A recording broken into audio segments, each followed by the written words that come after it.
Also feel like in years past we had done a layout of like big news of the year, but I think there's plenty of outlets that do that. Like The Verge ran down through a bunch of stuff, and Kotaku does that sort of thing, and even NPR. But NPR, did y'all look at their stuff at all? They lumped board games in with video games. I was like, I'm trying to read through their top games of the year list, and there's board games in there. I'm like, okay, I guess this is a thing.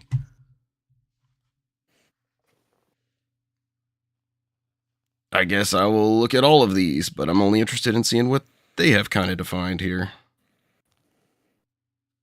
Everybody has a niche, and it's a good one. Not many people do that, so. They do. You know, I remember Shu from EGM that always has that, like, when he does recordings and podcast appearances and stuff like that, he's got the board game wall in his setup. Dan Shu. Did you guys see, I meant to mention it when I was talking about the content I've been watching. Cesar sent me this channel that has me in this straight wormhole of like top 25 Xbox games lists and things like that. But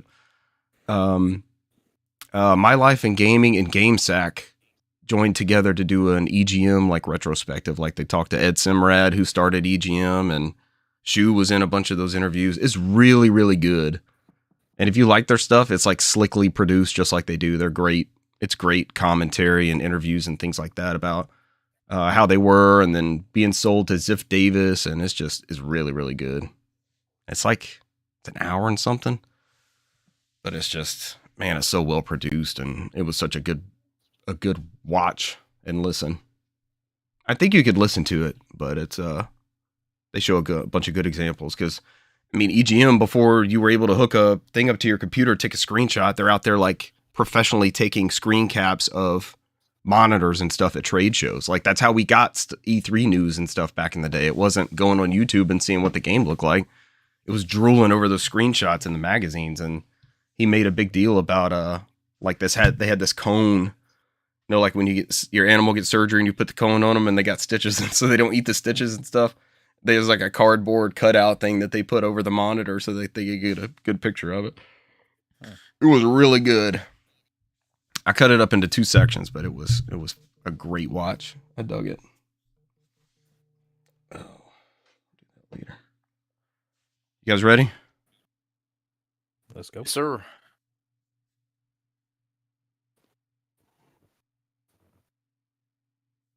Ladies and gentlemen, welcome to episode 378 of the NOFODcast. We are No Outside Food or Drink, the Southeast premier video game and 2025 video game recap podcast. That's right. We're here. We're going to discuss every single video game that came out in 2025 alphabetically or by release order. Which one is it, Brant? You made the news. You tell us. Release. We have on January 1st. And Cesar's going to stream every game that came out this year. That's right. 25 games in 24 hours. It's always my thing. I always have a 24-hour thing. No, this is going to be a more laid-back episode. I feel like we're just going to talk about some of our favorite experiences from this year as kind of like a year-end catch-up. We're all tired from the holidays, just trying to convene and talk some games a little bit. We'll save news till next week, we all decided. I'm one of your hosts, Richard Bergman, joined tonight by Newsmaster Brant McKee. Brant, how was your 2025 in gaming? Pretty good. Pretty good. Pretty good. We're going to find out why, I'm assuming. Also here, our resident lore master and soundboard master, Cesar Concepcion II. Cesar, welcome. Hello. Cesar, how was your gaming 2025? I missed a lot of good stuff that came out this year. I wish I played a little bit more, but I think that's me at the end of every year. it. That's me at the end of every. That's all of us at the end of every year. Mhm. Maybe Buish, if Buish gets on the chat, maybe Buish is like, I played everything I wanted to. It was awesome. I got access to a whole nother library. It was great. We've compiled lists. I think we're just kind of go around and each share. We might end up like adding on like what I believe last year both of you guys had Tears of the Kingdom, so you just kind of both talked about it at the same time. Yeah. But we'll go around and just discuss some of our favorite experiences this past year. Because our games of the, I think we called it, we call it games of the year every year. it's always a little bit different. Like several years ago when my kids first got into games, I think Mario Brothers and Duck Hunt was one of our games that year because we played it every night. We played Mario Brothers and Duck Hunt. They were shooting ducks and shit. So it's just kind of the things that, and if you've been listening to our show, we play all the platforms. It's widespread. Hell, I got a PS3 game on here. So it's just, you never know what's going to pop in here. Y'all want to share any other end of the year stuff before we get going? We don't have any big news or format changes or announcements or anything. So No, I mean we pretty much kept the same format the whole year, right? I mean, Yep. yeah, we have for a while. We're streaming. I feel like we're streaming more, but I think that restream number thing might be down a bit. I know through the holidays, this has just been. I was talking to a friend of the show, Buish, about this earlier today. It just seems so much busier, and I don't know why. What's like different about this? I don't. Yeah. Every year, man, it's just more life happens. That's all it is. It sure seems way harder though for some reason. I don't know, like a direct effect of. I don't think I went any more places. I don't think I saw any more or less people. I don't think I hosted any more things. It's just like free time and but maybe this year, every time this year, our Saturdays kind of fall off, like our Saturday game thing. And then we recorded last weekend, and we were all exhausted. And Buish was like, "Nope, I'm going to bed. See you guys." And then that pulled the plug on whatever we were gonna do. But I'll get us going. Let me pull up my notes real quick. So this actually is a carryover. I started playing a series on Twitch and YouTube at the very end of last year. It was like a Christmas break or so. It was at the very tail end. And then I carried this over into the start of this year. And they're all available on YouTube. So if you want to watch me playing this series of games, they're all on YouTube. But I played the Resistance trilogy from the PlayStation 3. And I did that through, I think it was like mid-January or the end of January of 2025. And I just had a blast with them. We ended up with more followers. Like I was using the Resistance tag on Twitch and people found that. We're like, hey, you're the only guy playing Resistance 2 right now on Twitch. So here we are. Cause I would talk to them while I'm playing in the chat and, they're like, we found you just off the Resistance tag. So that's why we're here. And I thought that was just super cool. And those games are great. We are so, three of us, I'll probably bring this up a couple times with some of these games, but the three of us have access to ways to play this, but these games are too good to not deserve some sort of modern treatment in some capacity, I would take them unedited, make them choppy frame rate, make them 720p. That's okay. Release them in some capacity where people can play them now. That's not PlayStation Now. Did those did come to PlayStation Plus Premium and then were removed, right? Didn't they come and go? Or are they still in that catalog? I'm trying to remember if they're I still. don't know because it's all over the place with that thing. I can fire up my PlayStation Plus on PC here and tell you real quick. Yeah. I'm not even sure if they're still streamable. I think there was a thing where they were there and then removed. And then even in that, Brant, like you're saying, the streaming's not perfect. You can only do it from certain devices.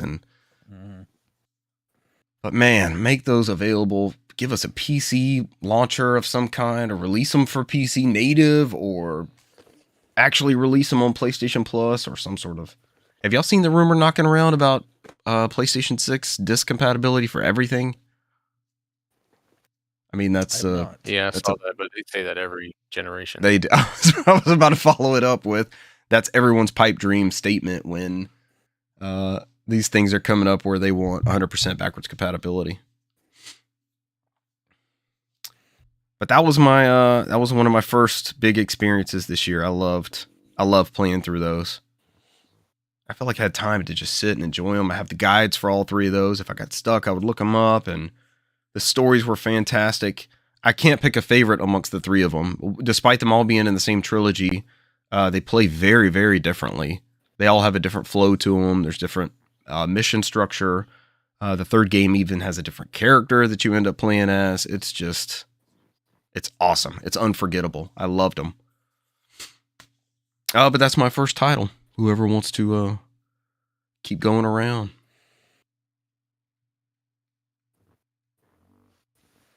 I guess I can pick up Brant's grabbing one. with my first I guess, game I've played several times, never beaten all the way through until this year. And that's the PS1 classic Legend of Dragoon. I knew this was going to be on your list. I was like, I better hear about this. Amazing game. I've always loved it. One of those games where it's late in the PlayStation's lifespan, but just those cutscenes still hold up to this day. That style of RPG, the backgrounds, the art direction, just everything is awesome, and I loved every minute of that game. And being able to finally get all the way through it, because I've gotten, I don't know, I think at least to the third disc a few times. Yeah. And then just would like something would happen, or I'd start playing something else and I'd just fall off, or oh, I feel a little under leveled, start the grind, and then immediately get kind of like I'm burnt out. Yep. But I felt great crossing this one off the list, so definitely like you said, you figured it was going to be on here. It definitely, definitely made the cut this year. That was fun hearing you go through that one. Yeah. How did you play that? Remind me. Did you play that on original hardware or PS2, or do you play the PS5 version? I played it on PS5. Okay. I don't ever remember using the rewind feature or anything like that, but I definitely did make use of the filters and the quick saves. Yeah. Being able to save anywhere is amazing. Because I know I started streaming that. I think I streamed it once or twice for us from the PS5. From the PS5. But stuff happened where my schedule changed and I didn't have as much time as I wanted to. So that's right. Yep. But I did eventually go back and finish the game. So I think I kept a separate save though from the point I stopped. That way, if I ever want to go back and pick up streaming and go from that point where I stopped on our channel, I could. So, Legend of Dragoon from PS1. Still on my list of shame. I put about 10 hours into it maybe a year or two ago and was enjoying it. So in that battle system, you have to hit you have to hit buttons at certain times to build up your attacks. Did you notice any latency on PS5 with that, or a modern panel? Not at all. Didn't notice anything. Yeah. Sometimes there can be latency or like button press issues, or because it's very reliant on those. Like you have to have that, and usually with a turn-based RPG, input delay and stuff like that's not a factor, but it absolutely is with that title. I know there was a couple of issues, and I think they were like some sound issues and some other little graphical glitches and stuff. But PlayStation was pretty quick to update and fix those issues in that PS5 version. It did get a patch, didn't it? There was like a quick, yeah, I remember that.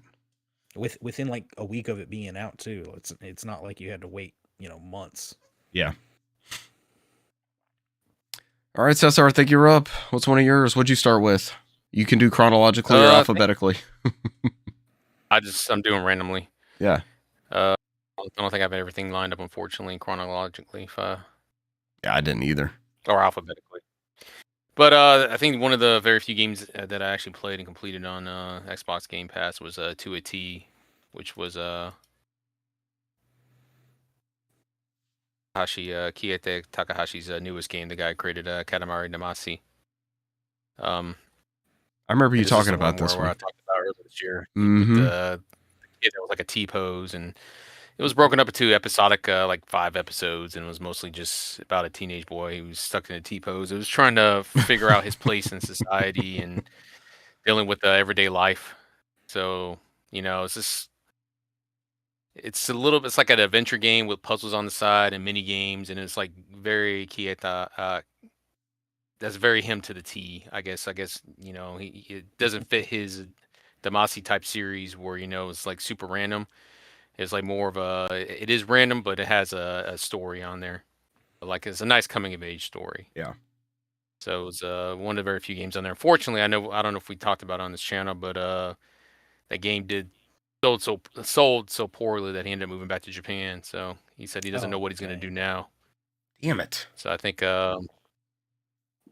he said he had to move back to Japan to help with his kids' education so they can stay in school.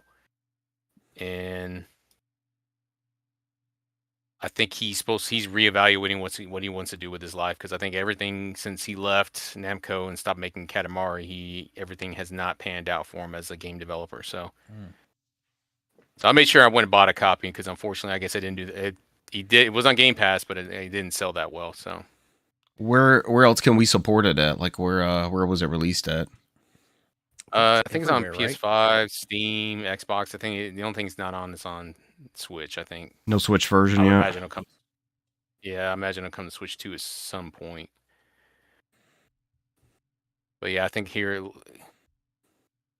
I'm gonna look and see real quick. I mean, I'll be quick about it. But Takahashi said he felt that it was definitely getting harder for him to make the experimental games that he's known for. My next goal is to support my children and find them at school in Japan. Then if I feel that I don't belong in the game industry, I'll have to look elsewhere, he said. That was the last thing he said. He says, I wish I had the Katamari Damacy IP. Anyways, I'm glad that the game and characters are still up to date. In many ways, I have some interesting ideas for Katamari Damacy that only I could come up with. If I have the opportunity to work with Bandai Namco again, it would be a very interesting project. And that was the end of the interview. So To a T is currently $12.99 on Steam. It's on sale. I may grab this and support. Yeah, I think it's part of the holiday sales. I think it is $12.99 pretty much everywhere. Yeah. It's on Brant's wish list. I enjoyed my time with it. Yep, and Steam Deck verified. That's a good combo. But yeah, if you're looking for just a lighthearted adventure, and it's like I said, it works well in episodic and some mini games, and it gives you enough exploration, and then there's some zaniness to the story. So it's definitely something that you can play at a pace that you never had to feel like, all right, it forced you to play, or felt like a chore. Just like, put an hour in, you get an episode done, and then you experience more of the stories that go through, and there's some backtrack you could do and go back and explore the areas of the map. But it's done pretty well. But yeah, to a T, I think I remember that was one of the very few games. I think there was only 2 games that I completed completely from Game Pass this year, and that was one of them. So yeah, I got another one I'll bring up later on. And I think that's on my list as well, even though I didn't finish it. I think I want more games like this, if that's the one I'm thinking of. Yeah, I'm 90% certain it's the same one. Yeah, I may grab this while it's on sale. I feel like we need to support these types of titles. I remember you talking about it, and that's probably when Brant wishlisted it, as a matter of fact. There's a bundle with To a T, Later Alligator, and it says I have one of these. And Thank Goodness You're Here, which I feel like I remember that one too. That one's in my library. Okay, that's the one that's the discount. You know how Steam will have like a bundle thing, like buy these 3 games. You already own one of them, you'll get 10% off the rest of them. And you're like, yeah, mine will tell me in the cart, like, hey, this bundle will save you more money. Like, oh, okay. Yep. You're like, nope, I wasn't planning on that, but sure. I had a lot of fun with the Steam Winter Sale. There was a bunch of stuff that went on sale that was on my wish list that was also multiplayer. So I was like, I've kind of wanted Scott Pilgrim, but I see none of my friends that I play with it have it. Let me get 4 copies of this. And so I enjoyed dipping into the Steam Winter Sale. That was pretty cool. And hopefully we play more of these, because 2 of my other favorite experiences this year were playing with you guys. You'll probably recall playing Repo together one night online. On my list as well. Oh, God. And it had to make it. We played it one night, right? And I've never played it since. I think we need to get back to it. It's one of those that gets updated all the time. I haven't laughed that hard this year, I don't think. That was so up there as far as experiences and just having fun with like trying to figure out the monsters and the meta and like there was one that would hear if you talked. So like I was next to Brant and it killed me and not Brant because I was talking. And it's just so much random stuff. You're these 4 alien things because we played this with Buish, and you get a randomly generated level, I believe.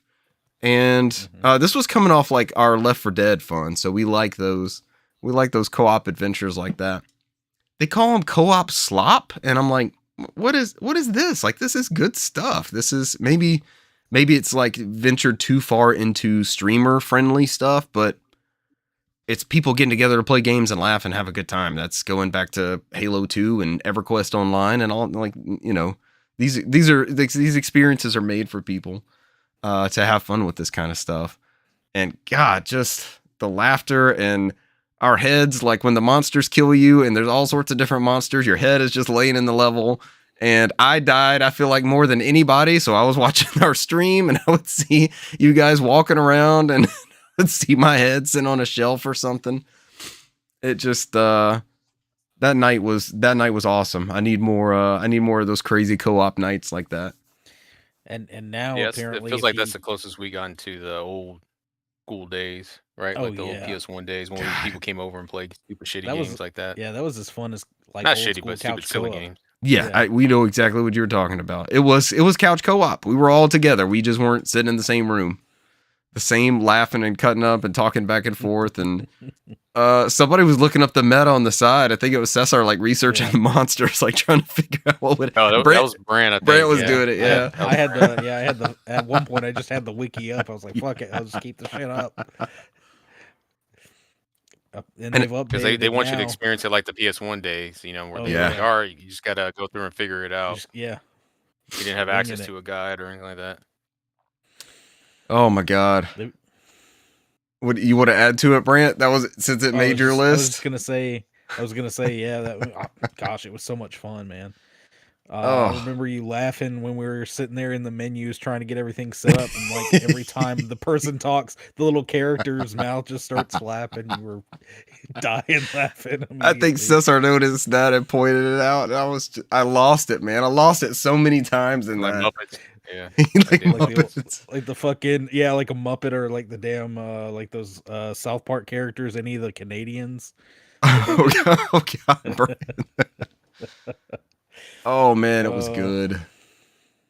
On that same note, I'm gonna piggyback that one too. It was another one night play that we did. We all got the Switch. Do what? Oh, okay. Never mind. You're not doing another one that's on my list. Maybe not. Okay. We all got the Switch 2 this year. So, and we all have cameras. We ended up getting a camera, but I don't think we've done a camera game since he got it. Yet to see him use it. Yeah, I know exactly. But the Switch 2, of course, with Nintendo Switch Online Plus or Premium or Executive or whatever it is, gives you access to GameCube games. And we all tinkered individually with some of the titles that came out with that. But the multiplayer game that came out for that was Super Mario Strikers for the GameCube. And we had a night where the 4 of us tried to play Super Mario Strikers and figure that out on the fly. And it was nonstop hijinks of like Donkey Kong. We played against Donkey Kong's team with his like whoo! Just and Cesar coined the Donkey Kong colored birdos, the turdos. I think that was an episode title, like the week we recorded after that. It ended up being the turdos. Beautiful. They were brown birdos, weren't they? They were. Oh my God. I want to go back to that.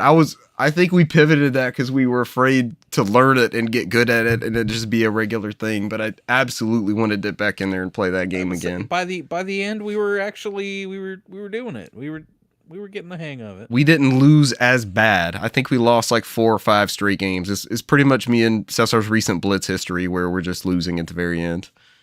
The learning curve was steep, and that was made in that time period. So yeah, because you couldn't easy to learn, hard to master, right? Like it was a master class at that because we were trying to figure out the sprint and passing, and I guess some overview. It's a soccer game that released for the GameCube, and it got us successful on Wii. And there's not been one since, I don't think.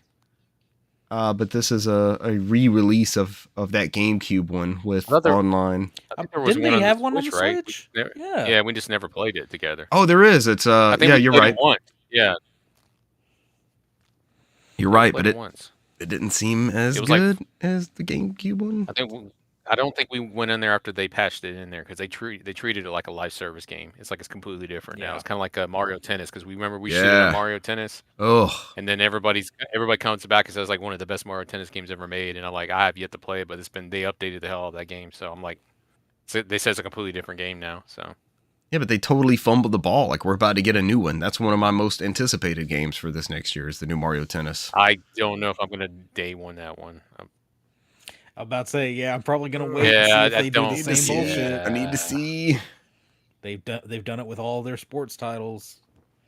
I think I'm gonna wait until they patch in the good stuff in there. So I've been burned too many times with the fucking Camelot games recently. So until the live servicey part kicks in. That's why I completely cut it out with the Switch. I was like, I'm not buying any of the sports titles until they're completely patched. Hope I'm wrong. I hope to God I'm wrong, but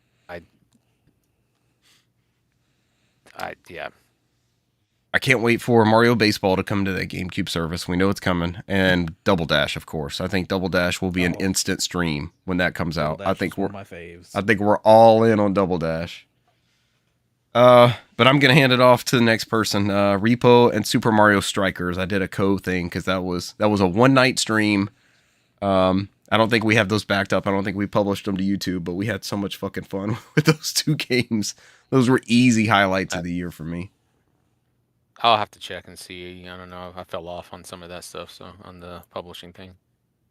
Yeah, I need to get in there and learn it just so I can remember how to do it if we just end up doing something on Twitch only. Because like if we do from an Xbox or PS5, that's kind of our only option. Restream is kind of PC centric, it seems. I would love to see that come to the two platforms or an easier means for us to do it. Maybe it's something we all hash out this year and try to figure out, but there is a method pulling it down from Twitch and publishing it. Cesar, you did that with a Warzone video this past year, and you did it with a Diablo, and you did it with another game that's going to end up on my list, but we're going to World at War. Possibly that might be the game that's on my list that I'm going to mention, but we're going to move on to the next person and their experience from this year. Okay. I didn't mean to spoil it. No, you're good. You're good. It's coming up. You're good. That was a good experience. I know you kind of went second, Brent. I'll let you. I guess let's keep the format instead of me effing it up. So go for it. We bounce around. Unless you want me to go, I could go. Because I mean, Repo was one of mine too. So yeah. Oh, okay. These numbers are numbers are going to end up skewed. I know. Right, that works. There's a couple that is going to be the same as you guys, so I'll pull something that I know will be different. So. One of the ones came out late in December, and I've had a lot of fun with it. I've been putting a lot of hours into it, and that's Marvel Cosmic Invasion. One of my Game Pass games that's beat 'em up that recently just came out. And I'm a huge fan of Cosmic Marvel, and this is steeped of Cosmic Marvel. So it's an old school beat 'em up that is it's been pretty difficult because I've noticed that there's like the X-Men are overly powered up, and I think there were some rounds where I had to do Captain America and Iron Man, and I die very easily.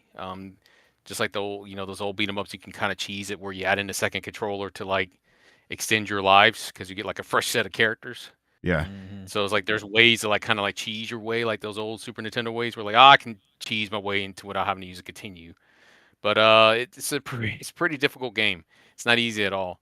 But I do enjoy that does have the lore from the Cosmic Invasion one. So like you do go against the Skrulls, and it's like it starts out with the X-Men fighting the Sentinels and Genosha, and Captain America and Iron Man are on the Shield headquarters getting attacked, and it's steeped so well in Marvel lore that a lot of that stuff is what I grew up with in the early 90s as I read comics as a kid.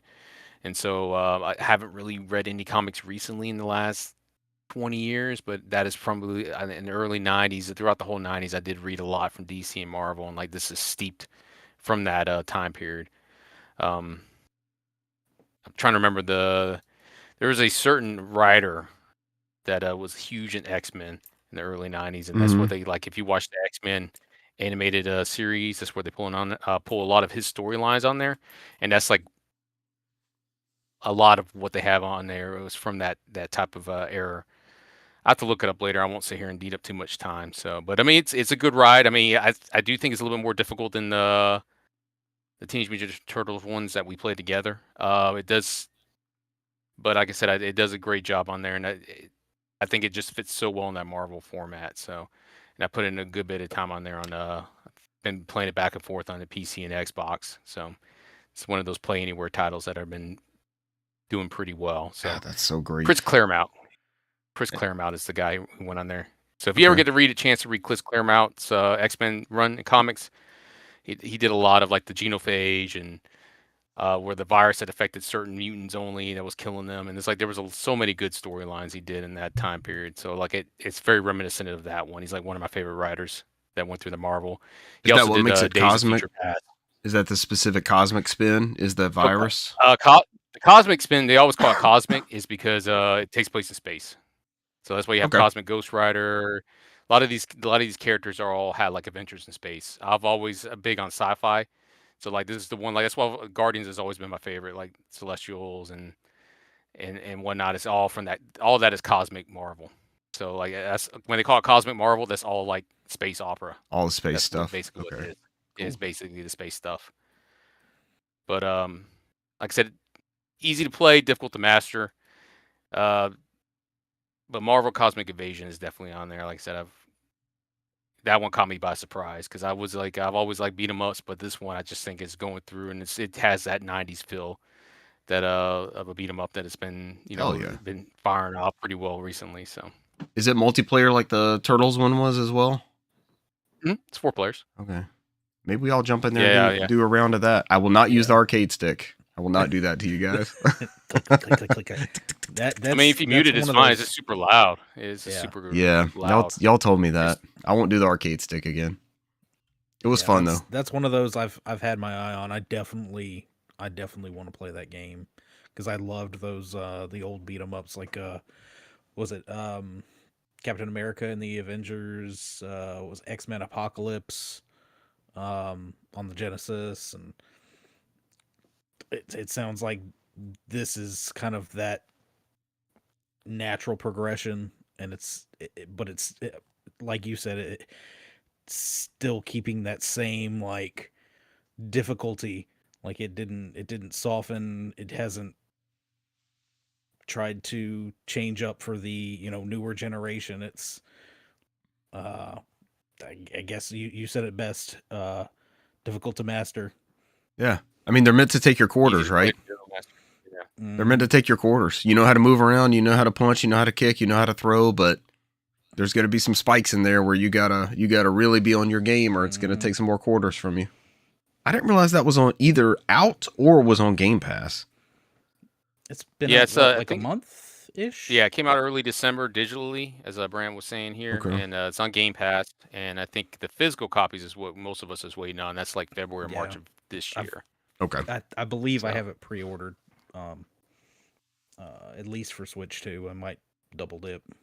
And you'll let... I think the Switch 2 one is full on cart. I think I was like Brand. I went ahead and did the Switch 2 one, so it was complete on cart. Okay. All right, maybe that's the route I go then. I do not mind supporting that endeavor. I think friend of the show, Robbie, will be interested in this one. I don't think he knows that it is out either. This will be up his alley. Oh, 1,000%. Man, it's got Nova. It's got Nova in there, man. It's got so many deep cuts in there. I love Cosmic Ghost Rider, man. He's one of my favorite characters. He's one of the newest ones that just came out probably within the last 10 years. So. Yeah, I just scrolled because I'm sending it to my Xbox now from the Xbox app, and 3 friends who play. I see you on there, and friend of the show Michael, but I do not see friend of the show Robbie on there, so I might have to let him know that's out. They didn't advertise that very well. This has been a strong year for Game Pass. We've already mentioned a couple other Game Pass games, and I feel like I've missed out on any discourse on this pretty much. I think a lot of the bad press they got on there recently, so yeah, I know a lot of people have left that ecosystem, so as a form of protest, as a form of other things, so costs. So that could be it. You're absolutely right. There was a lot of changes with Game Pass in 2025. I said, I'm still in there until I think September of next year. That's when my subscription ends, so I'll use it until then. So I think I'm March or April, and I think Boisha's still keeping it up. Brent, did you keep yours going? I know Mark's Knight cut his off. He's the only one I know has cut his off. Yeah, it's still going at the moment. I think Bleach. We have to ask Bleach, but I think he said he went to the cheaper method, didn't he? He didn't do the full. Not the ultimate. I'm thinking of dropping down. I'm thinking of going ahead and dropping down to the base. Because the online only. I may just do that just for like the Halo nights with you guys. Since not everybody's on PC yet, so because I can do full PC and do free online, but that would I mean, if we can confirm Steam Deck works, they're good too. We know that works. We may be. I'm thinking when we do this show in the start of 2027, we're a lot more Steam heavy on some of our decisions and some of our. More than likely. I see it trending that way. I mean, there's no reason for me not to be. I mean, I have a shit ton of games on Steam, so. We don't have to pay for multiplayer. Steam sales are absolutely insane. Every new release that I'm looking forward to that's not a Nintendo game is already 20% off from Green Man Gaming or Fanatical or somewhere. There's already a discount for it if I want that day one. So it becomes a compelling argument to play there, right? Yeah, and I mean, you already saw that the ROG Ally X is already going up in price. So is it really? It's getting a price increase? Everything. Yeah, they just announced it. Yeah. Asus is raising their prices on their hardware for because of the cost of RAM. What else do we need to scoop up and buy now that our Series X's have gone up like $200 in value since we bought them 5 years ago? I don't know if either of you have seen, but the 3DS is starting to skyrocket as well. Yeah, that's insane. I've got to find my kit. In some cases, it's selling for more than the Switch 2 right now. Oh my god! I got my kids that Mario Kart 7 new 2DS XL bundle for Christmas one year. I think they were $100 a piece. I was like, this is a great deal. This is a great system. They played it on trips with Cesar and thoroughly enjoyed it. So they're just sitting off to the side. One of them had their name and the other one had their name with a 9 at the end. And I was like, oh god. I still remember that. He's not wrong. Had the exact same name. I was like, what is he? It's like your sister. What is their name at? It's like, why is there 2 with your name and the other one's 9? That is what they did with the 2DSs. You're right. And the smaller sibling just goes along with it, like, whatever.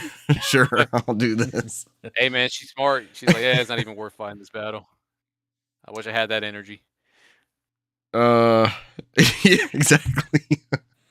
But what a hell of an investment that turned out to be, the $100 things, just like our Series X's that we've decided not to play anymore, that are we could flip for twice what we paid for them. What's crazy is I still have a 2DS, I still have the tablet 2DS, and I have a 3DS and a 3DS XL new in the box in the closet because I just bought them when they were cheap, and it's like, it's good to have backups. I just threw them back there. They're all still in there sealed.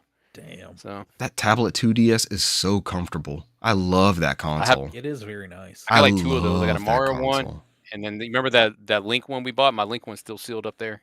Mine is sealed too. Cesar and I were walking around Walmart on a Black Friday, and they had the Ocarina of Time green 2DS for like $70 or something, and they had stacks of them, and it was just an impulse buy. We didn't even go there for that. It was like, how do we turn this down? Like, Ocarina of Time's a $30 game, and you get the system too. Sure, I might play it, I might not. I'd love to get the when the Pokemon games, when they re-released the original Pokemon games, they did a run of the Slate 2DSs, but they were like transparent colors. Yes. Man, I would love to get one of the green ones. Yes. Oh. Transparent. Apparently the Japanese ones, depending on which ones you go after, are a little bit cheaper, and because of the modding community, there's an easy way to get those onto our region. Okay. So might be worth looking into if you are ever into in the market for one within the next few months. Go the import route. At this point, it's just cheaper for us to fly to Japan and just hit up the secondhand market up there and buy there. I'm down. Let's go. Threaten me with a good time. Between the two of y'all buy could everything lead you us want there. around. What's that, Cesar? I said it'd be cheaper for us just to buy everything there now. Yeah. Right. If they'll let us in, we may not. We just have to make it fit in our carry-on. I'm shipping shit back. Just ship it out. Yeah, I'm shipping shit back. Yeah. It's going back. The fucking tariffs? Come on now. Yeah, you have to pay it, but that's You got to think about it. Take a giant carry-on, just pay the carry-on price is what you're doing, Brent. That's what I'm doing. It's That's not the way I'm doing it. unwise. It's not unwise. All right, Brent, I think you're up. Let's keep this 2025 train rolling right here in January 2026. All right, it was mentioned, so I might as well go into it. Another of our one-night only streams, what turned into a one-night only stream is the COD Call of Duty World at War. Same, it's on my list. That was a hell of so a good time. I don't think we intended for it to take it on all in one night, but we did it. We had a few stutters where we got kicked out and like had to restart the campaign once, and I know at one point I got kicked out of a part of a campaign and like my whole system shut down and I had to come back in, but man, it was You did. That's right. It was- You dropped. all I remember was Cesar talking about playing that one where we were like running through the trenches on veteran, and like the amount of grenades we were dealing with. He's like, nope, on veteran, it's like grenade simulator. Like you're just dodging left and right. It's nonstop. That symbol never leaves your screen. It never leaves your screen. Damn. So, but Didn't even say shit. I was able to finally beat it because on PS3 I got stuck with that damn grenade hell. But playing single player. but golly, that was a fun stream. I loved playing that with y'all and Buish. It was awesome. At some point we gotta do it again. I mean, like I said, I haven't kicked Game Pass yet. We still have that chance to maybe play the questionable Black Ops campaign, but hey, it's co-op, so why not, right? The Black Ops 1 campaign is 4-player? The new one, Black Ops 7. Oh, the questionable. That's right. The brand new one. Yeah. I mean, they patched it in there now, so I mean, it Is the original might Black be Ops 1 campaign 4-player? I think we looked this up last time, right? Yeah. I don't remember what we got. It's time to do this research again. And there's a few that say they are like co-op, but then they're not really co-op, like true co-op, like World at War was. Yeah. It was weird. We're dependent on servers being online too. We may just have to hand out. Hey, I mean, I'll give it to Microsoft. They've kept a lot of that shit open. Yeah.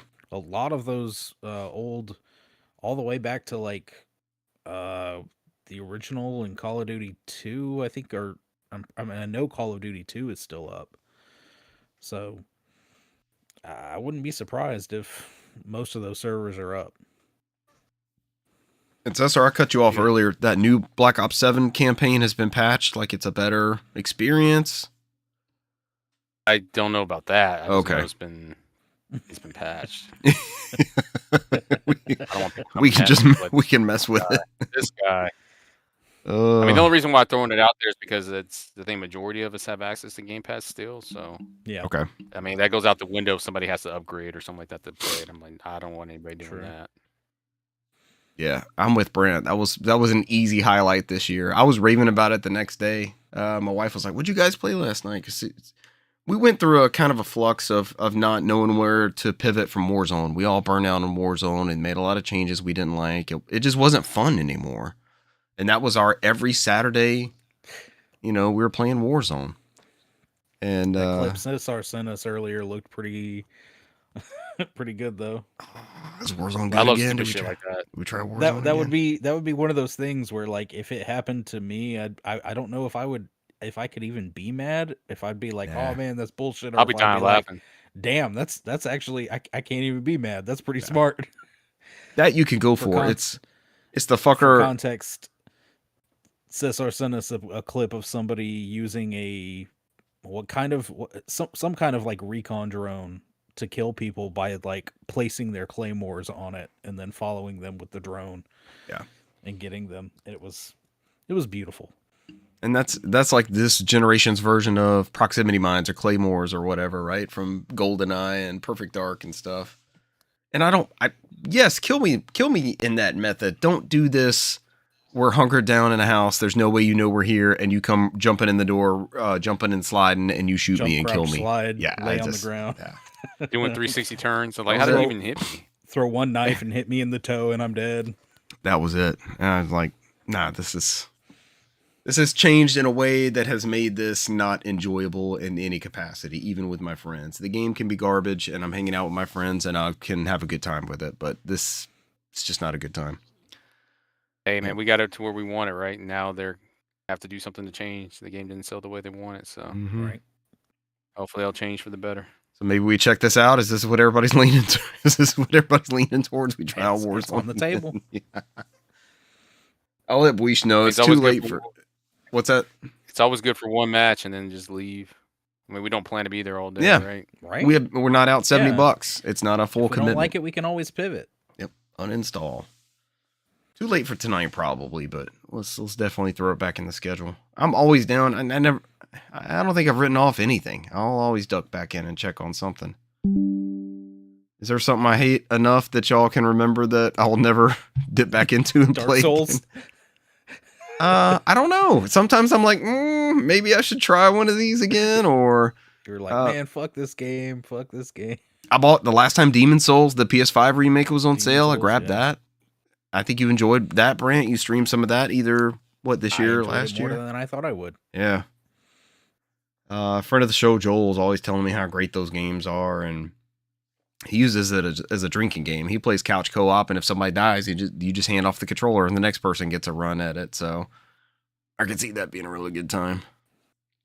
Hey, I enjoyed my time with Elden Ring. Elden Ring was a blast. So I've heard great things about Elden Ring. My neighbor was talking about it tonight. He has 600 hours in the original, and he has 350 hours in, is it Night Rain or Night Ring or something? The most recent expansion. That is the multiplayer one. The multiplayer that's the one. Where one. you can get the 4 people co-op. So that's the one we may be able to enjoy because we can all kind of like coordinate boss battles. Are we all on the screen at the same time? Yeah, it's online, so we're all in the same matches. So, but you can see us like this is a dumb question. Yeah. You can see us running and dashing around, and we have swords and everything. Yeah. You have to coordinate. Yeah. Okay. Add it to the list. Maybe next sale. I'm in for this. Can we do cross-platform? Weesh can grab a. Man, Weesh might be totally dropping Xbox though. I'm not sure. How does it? Well, Elden Ring runs on Steam Deck. Yeah, it runs on Steam Deck. I think you can do it on Steam Deck. Yeah. Okay. I think if Weesh were to submit a list, it would be 5 Steam Deck games. He is all in on Steam Deck this year. He's loving that. I see him playing Journey of the Savage Planner right now. All right, let's see.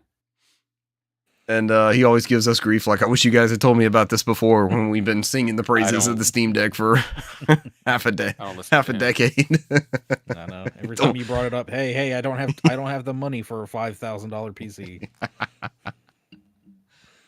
That's our said. You don't want to hear it. $5,000 PC. All right, who's it back around to? Go ahead. There's no cross-play or cross-platform support, so we have to all get in on the same thing. Or he gets a PS5. Is this the new push? I have this. I have Night Rain on PS5, so I have a physical copy because I bought it when it was like $20 on the GameFly sale, like last summer. It was on a GameFly sale. Yeah. As soon as it went 20, I was like, oop, add to cart. So you're like, this is mine. All right, PS5 year of 2026, year of PS5 for Buish. He may fuck around and not get one and be ready for the PS6, so that would be beneficial also. And shoot, the way they're talking about this RAM shortage, RAM pricing, exactly, and solid state storage pricing and all this, they're talking about they may have to push back the next generation. That's fine with me. Yeah, I'm also good. Honestly, I'm fine where we're at right now too. So I'm playing a lot of old school and enjoying this cadence, and we just got a new Nintendo platform, so And we're still releasing stuff for PS4, so Yeah. And I don't they've see like this year they just barely started pulling back from PS4, so yeah. Cesar likes to bring up me crying about Dishonored on PS3 back in the day. Like I could tell, like this. Oh man, this is not gonna. This sucks. We can't keep doing this. And the Switch We're hit not there that yet. wall. The Switch hit that wall too, right? But I don't think there's nothing that I'm playing that I'm like, this is not gonna. We need new things. We got a new Switch console, and that was the I think the barrier. But between PS5 and Xbox Series, even the Series S, I've been playing my Series S recently, and it's highly convenient and fast and everything. That's a hell of a piece of kit. It keeps going up in price. Who are we around to? Is it back around to me? I feel like I It's just back talked to you. about Battlefield, though. sure. You just kind of jumped on with the World at War because that was on your list as well, so I could go next if you want. Yeah, go ahead. I think that was the last thing on there because you added yours on there, and then we just pivot off of Buish. Buish and Brant. Let's see, next one. That World at War was good. That was a great campaign. Next one for me is Dragon Quest III. Like I said, I mentioned it this year. I was kind of surprised on how well I would play it. That's the beginning of the Edric trilogy. It's actually the third game in the series, obviously with the 3 on there. But it's a prequel to the first 2 games. So I did it as anticipation. I think that's the recommended way of playing it now. But it does fit that aesthetic where it's that old school storytelling from the NES. I mean, the story's not like somebody was going to argue with me with this hot take that I have on here. I don't think the story is like super deep, but it hits. So I think it is light enough, but it's strong enough where it's like, all right, there's a lot of meat to it, and I don't want to go in because I can't really divulge into it because it's pretty much straightforward. But it's like if I even give anything on, it's going to root on there. But I can just tell you that the hero's father is he's the GOAT throughout that whole game. I was like, he's not even a playable character, man, but it's like you're just following in his footsteps and you see some of the shit he's done, and it's crazy. It does do like a little nice bowl at the end when it does tie together at the end, and it does a little nod to one of the villains that you're gonna see in the Dragon Quest II later on. Okay. Several decades later. So there's some stuff they kind of add in there to kind of like make a little cohesive story for this trilogy on there. But it's definitely it does have that old school NES RPG. It's turn based. It does have some of the newer stuff where you can double or I want to say double the speed, which goes pretty quickly in the battles, so you don't feel like you're sitting there forever doing battles. It does have the old school random battles. Mm-hmm. You do not see the enemies on field. And there's also, I think, there's difficulty levels on this one. So if you wanted to, you can go to, I think, was this Draki or I think the Draki level, which is you want to experience the story and not have to worry about, doing that old difficulty grind. That's definitely an option. Yeah. So it does make it a little bit more bearable if you wanted to go that route. So I think it is a lot more accessible today. Versus not knocking the original ones because you want to do the original ones. I think they are available on Switch, which are I think the iOS ports. There's so many different versions of this game out. There are, This aren't thing's there? been ported to like Game Boy Color. Game Boy Color is the one we got over here. I think it was ported over the. Correct me if I'm wrong, Richard. Maybe Super Nintendo at some point. I've ordered the Wii collection that we never got over here, which included the first 3 games on the Wii on a Wii disc. I believe super cheap to buy right now. Is it so I went really? ahead and bought it. And I think it's just emulations of the Virtual Console versions. So it's like I didn't even I forgot all about it. Like that And I Super was like, Mario oh, All shit. Stars disc. Yeah, that's basically what it is. That's what it looks just like. It looks like a Dragon Quest All Stars, and it's just like it has the first 3 games on there. And I think it was like $29. I ordered it from Japan. I was like, yeah, let me get it now before this thing magically goes up in price. And I've got it online. I think I've got a Japanese Wii if you want to pop that in and play that on a stream or just mess around with it or anything if you wanted to. My Wii is region free, remember? Because I use it so I can play Trace Memory, the sequel from Europe. That's right. So mine is region free. Whatever that channel is on there, it's I went through that phase. Remember when before Goodwill started fucking us on the Shop Goodwill site where you can actually bid on stuff. I went through Yeah. that phase where I got so many fucking Wiis. I got like a blue Wii, a red Wii, a black Wii. And I was like, because it was like $50. And I was like, let me It's just a get good the Wii. deal. And I just kept grabbing more and more and more and more. And before now they're like ridiculous because I guess they figured out what they have on that stupid bidding site. And now it's like everything's like, it's just a new eBay at this point, or worse. That and But the Wii turns 20 this year. So we're back in that cycle of people that grew up with it are, they're making their own money and now they want those systems and experiences again. I think we're going to see a boon for the Wii like we did for the GameCube not too long ago. Yeah, you're absolutely right. So, but yeah, that's definitely on my list. I had more fun with it than I thought I was going to have. I mean, it's true because I went through and I platinumed it, and I did not plan to do that because that game is not easy to platinum. You have to find every medal in that game, and I think it was like 120 of them that are hidden throughout that whole game. So, and I went ahead and did it. I was like, fuck it, I'll find it. And did they let you go back and get the ones you missed if you went past one originally? There was a lot of me teleporting. Yeah, a lot of me teleporting. Yeah. Another one that I noticed that I like too is like you can teleport anywhere now. So because back in one of the aesthetics from the old days is like you can transport out of a dungeon, use escape, or teleport to another place.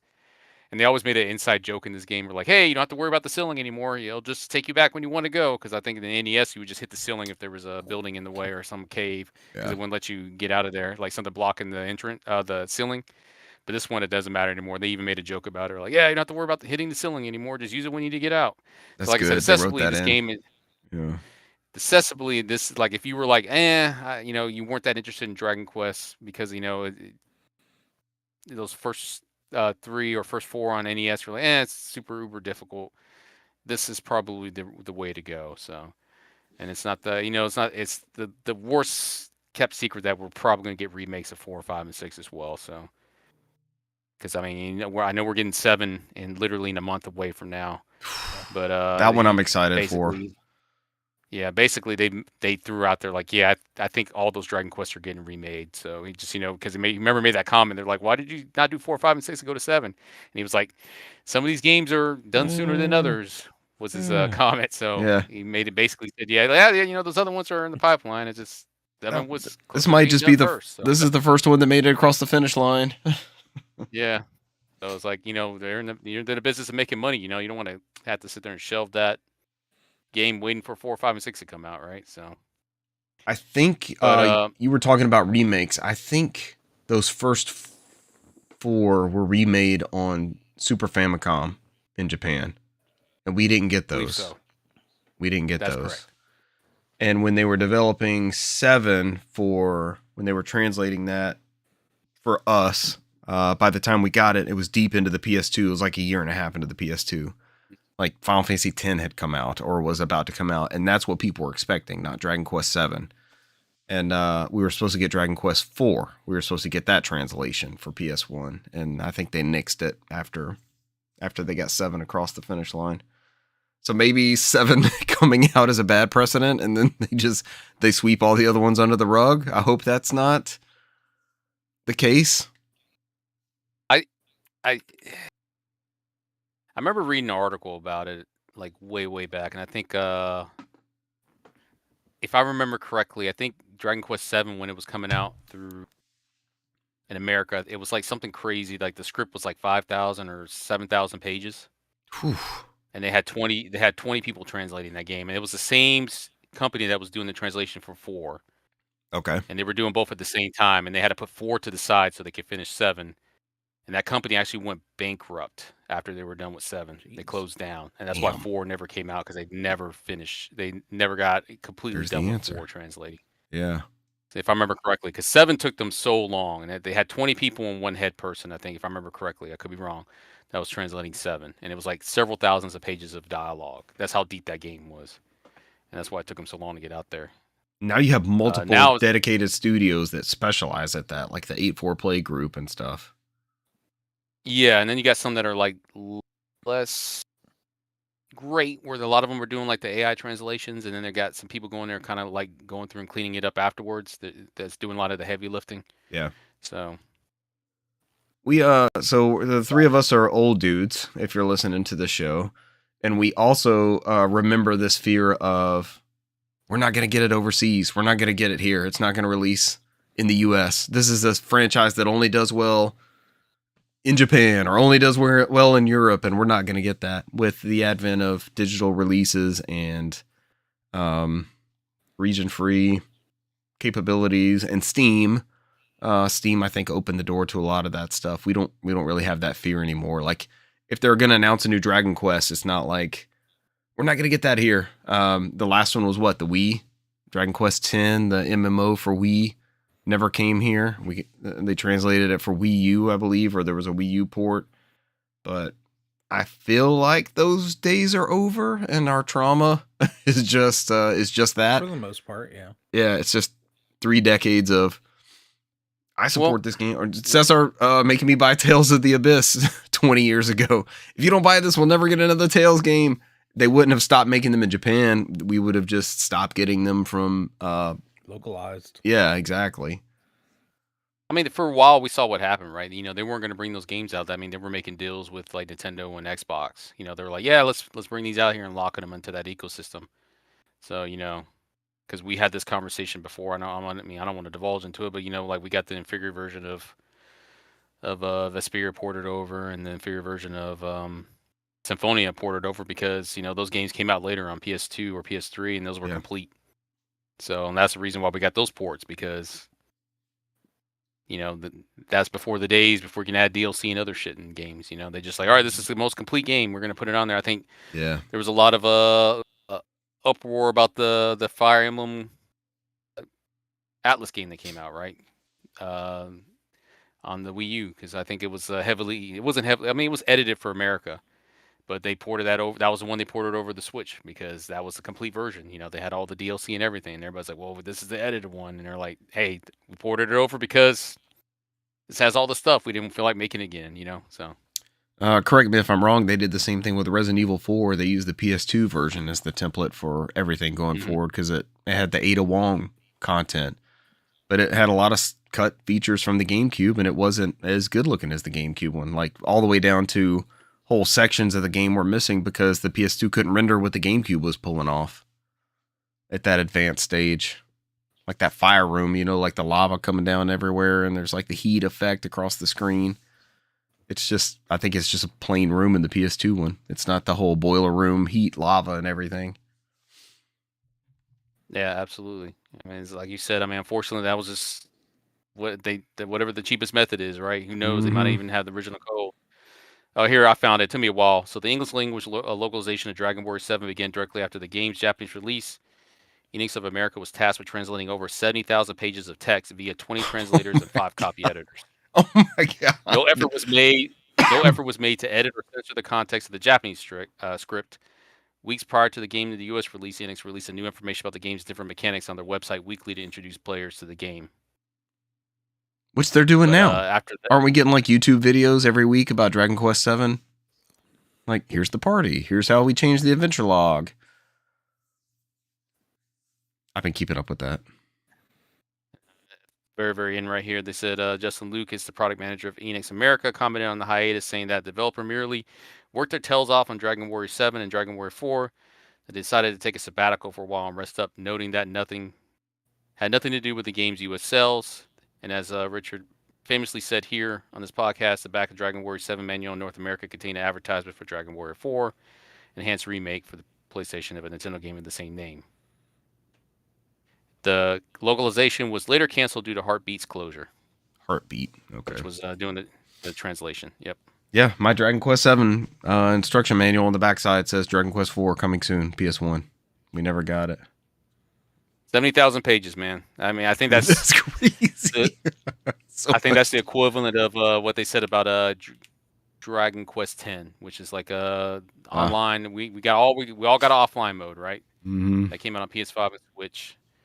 They just announced a new expansion for the online mode like a month ago. So there's a new expansion coming out for it. Of 10. Oh my god! It's their Final Fantasy 11. It just lives forever. Yeah. And so I think 8.4 had pretty much said that. I think that text in that game it would probably be the equivalent of like 7. It's going to be like 100,000 pages. It would be a labor of love to get all that translated. There's so much content in that game. Are they doing it? Are they the studio doing it? They want to do it. I just don't think I think it would just cost Square Enix so much money. I don't know if I don't know if they would sell as well as they wanted to sell. Let's put it that way. I So think he, it's just they want to do it though. I think they mentioned that it's something that they would. I think that's like their magnum opus, right? I think I've heard them on their podcast before. It's like that would be their magnum opus, right? To bring that over. man, that would be cool as shit.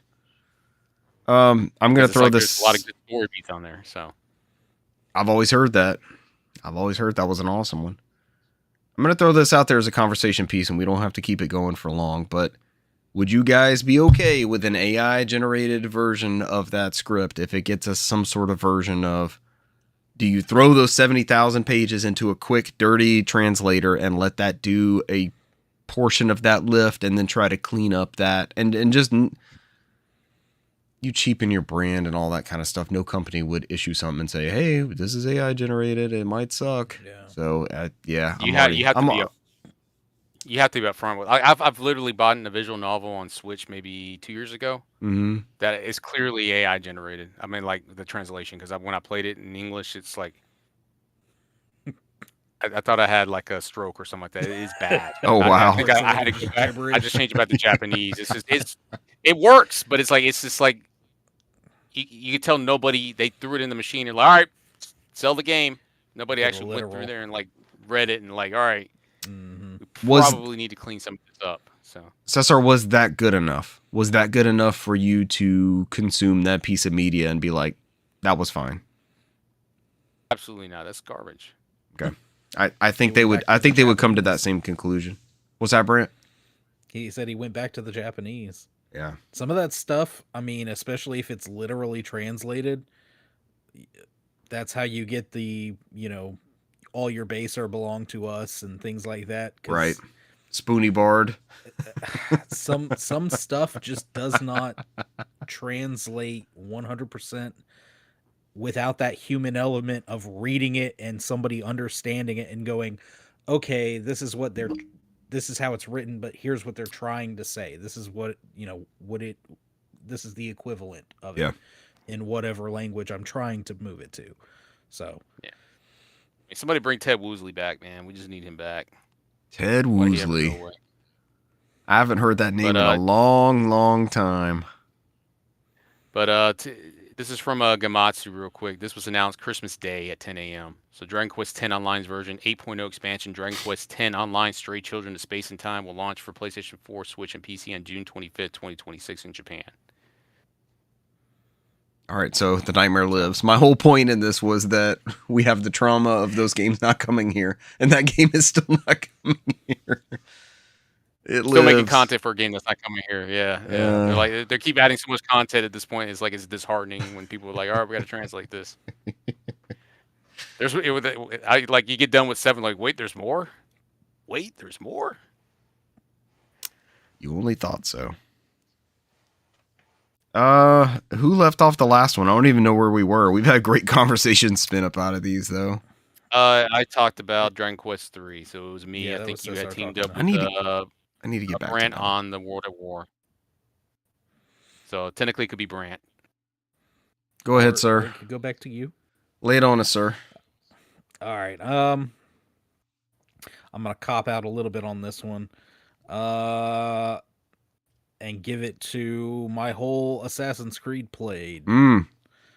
Because I still definitely plan to jump back into the series. I've got to pick back up with Rogue. But I played 2, Brotherhood, and Revelations, and Liberties, or was it Liberation? Liberty? Was it Liberation? Liberation. There we go. Liberation. And then 4. Successively, like you went back to back to back to back. Gosh. The sale genre. Assassin genre. Say all of them have their up and downs. Some I like more than others, but it's such at least all of those ones that I've named. I can't speak to Rogue. I've never played Rogue. I know Cesar said that it's pretty good, but at least within those groups of games, I don't think you could go wrong with picking any of those up. I'm still a diehard Ezio fan. Ezio's still probably my favorite character in all of the Assassin's Creed lore. And I think it's mainly just because you do spend the most time with him, 3 games with Ezio, and just watching him mature and age. And he's even starts getting to the point where he's like getting hurt and people are calling him old, and he's, what are you talking? But um and then like all the way to Edward and uh in 4. And I mean, honestly, what makes 4 is the gameplay, and like you said, it being that sail genre, the sea shanties, the Yeah, exploration, it was fun. everything that comes with that game. But all of those games have their own like just feel to them, and they're all their own encapsulated little worlds, little environments, and they all do something a little bit different, while still kind of keeping that heart of the franchise, before it went the way of let's turn it into kind of a RPG element, let's turn it into a games as a service element, to it. And before the open And world, like those weren't as open worldy as those ones you're talking about, right? Like Origins and yeah, Odyssey. and I enjoyed my time with all of those thoroughly. Like I said, I'm even planning to go back through.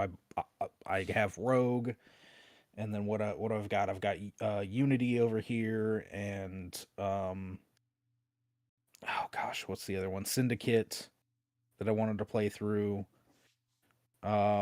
What did you play I, those on again? I've been trying to keep those up with this as we go. those I all played on Switch just because of the taking it with me factor. Yeah. I know at some point I'd bought an Assassin's Creed 2 on Steam Deck, but the whole Ubisoft Connect crap, and there was other stuff like trying to get it completely set up on Steam Deck, it wound up being a hassle. And I was like, and then I saw what I saw on Switch, and I can go back there and at some point and get the game case and show you. It makes it seem like everything's on the cart. There's absolutely nothing on that box that's like additional download, and I'm like, Mm, okay, yeah, sure, let's go with it. And then it's one of yeah, those you where only wind up one of the having two to games is on the cart yeah, I was scenario. like, Yeah. come on, man. But yeah, it was good, especially with the Switch 2. I think it smoothed out some of the jank that maybe the Switch versions had. It every now and then the cracks showed, but I don't know if that's just from it being a game of those times or it Yeah. being the Switch version of those games. So, 15-year-old code and game design. mhm. But yeah, like I said, I look forward to jumping back into that franchise and at least getting up to that.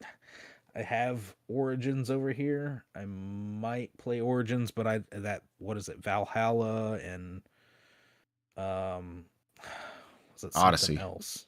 Odyssey, were those like way off, let's completely kind of change up the format, and that's when Mm-hmm. they eventually gave us Assassin's Creed Mirage and kind of went back to basics, and me starting to play that and seeing the classic Assassin's Creed formula somewhat showing through that, I was like, this makes me really want to go back to the old ones, and that's what kind of started it all. So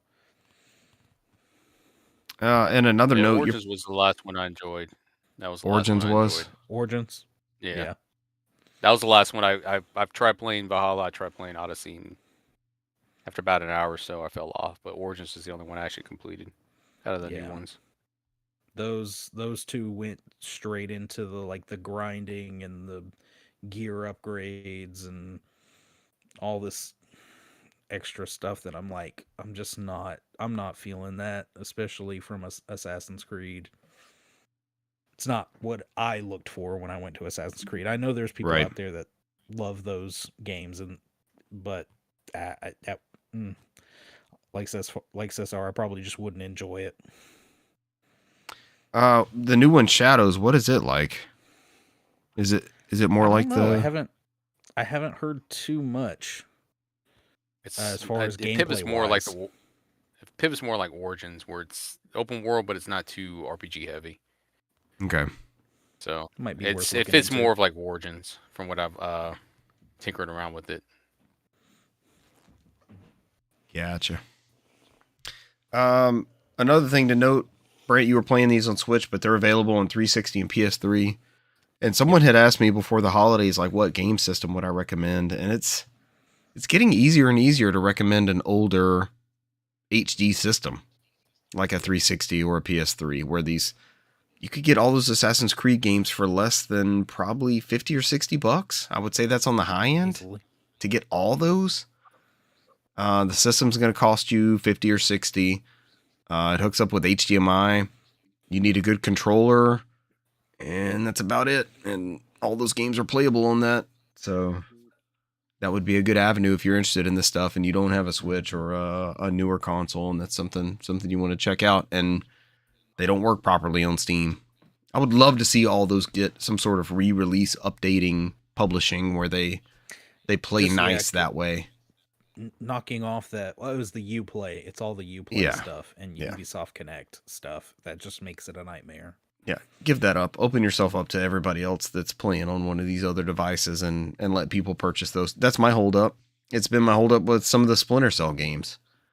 I think Cesar gave me the only one I could play on Steam Deck is Splinter Cell Blacklist. Everything else is locked behind that other stuff, or it's so old it's only playable with like keyboard and mouse. There's no actual like gamepad input controls. So, all right, Assassin's Creed Collections. Who's it back around to? Is it me? Yep, go for it. It can be. It can be. This is a new old game. Came out on Game Pass. So I played a lot of this on my ROG Ally. And this is Oblivion Remastered. This is the Elder Scrolls 4 Oblivion Remaster that came out this year. It was like the worst kept secret, I feel like, for the start of this year.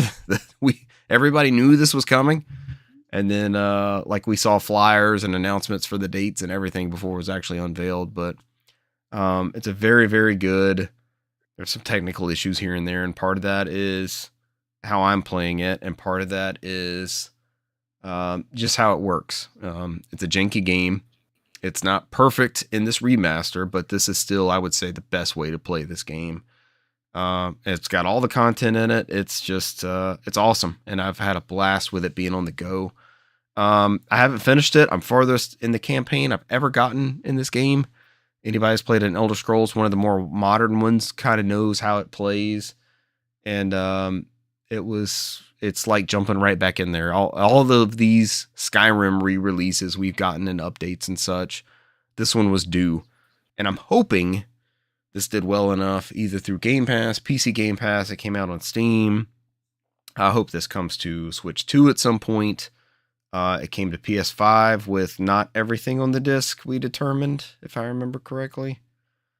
Yeah. Correct. Hopefully this will lead towards a Morrowind update, which is one of the Elder Scrolls games that I have almost no time in. I've kind of messed around with that on PC and Xbox, but never like gotten super far into it. But this one is it's that Elder Scrolls loop of you have a main quest, but it's easy to get distracted by a Thieves Guild quest that comes up, or some random, hey, there's a witch in a cave just north of me. Please, can you go help clear this out? It's killing my cows. And that leads into something else, and you get an item from that, and it leads to something else. And it's just, I love that loop. I love living in that world. The music is incredible. I believe they redid the soundtrack. Listeners can correct me on that, and I would love to buy a copy of that because the CD versions of this and Skyrim are absolutely ridiculous.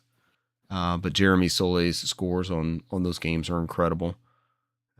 But that's one of my titles, Oblivion. Elder Scrolls 4 Oblivion Remastered. I think that's what they called it. I don't think it had any other subtitle. It was just remastered, right? Mm-hmm. And this is another one. Cesar mentioned it earlier, but Play Anywhere. It's transferring that works without having to do a whole lot to it. I played a lot on my ROG Ally, like I mentioned, and then if I fired it up on my Series S, which I did over the past week, I was just in the same place. I was just there. It's like I just picked up the same device I was using, but it was a different device. It was a whole different ecosystem, honestly. But there I was with my exact character, my exact place. I'm starting this cave or this quest in this cave, and it's crazy how well it works. But that's an easy recommend. If you've never played Oblivion, it's also an easy recommendation for the 360 that we're trying to peddle you, or the PS3 that we're trying to get you to purchase and play these old school games. But that was an awesome one this year. I think I will eventually pick up a full SKU of it. It continuously gets updates, so I'm kind of if it's on Game Pass or something like that, I don't mind playing it as is and getting those updates and stuff, but I'm kind of hesitant for something that I know is going to get a lot of patches to get a physical copy. I'm just getting a bookmark, more or less, of where that game was when it came out. And I would love to get a feature complete version on disc, but who knows? I got a PS3 one and 360 one, so maybe that's how that preservation goes. But this is they've done a lot of updates. I think there were some image quality issues early on, some weird stuttering. Again, that's part of the game. There's jank to this because it's the underlying code still there. It's just it's a remaster. This is not a remake of Oblivion. And I think as the years have gone on, it's gotten easier to differentiate those two terms and figure out what we're actually playing, you know. But that's it. Elder Scrolls 4 Oblivion Remastered.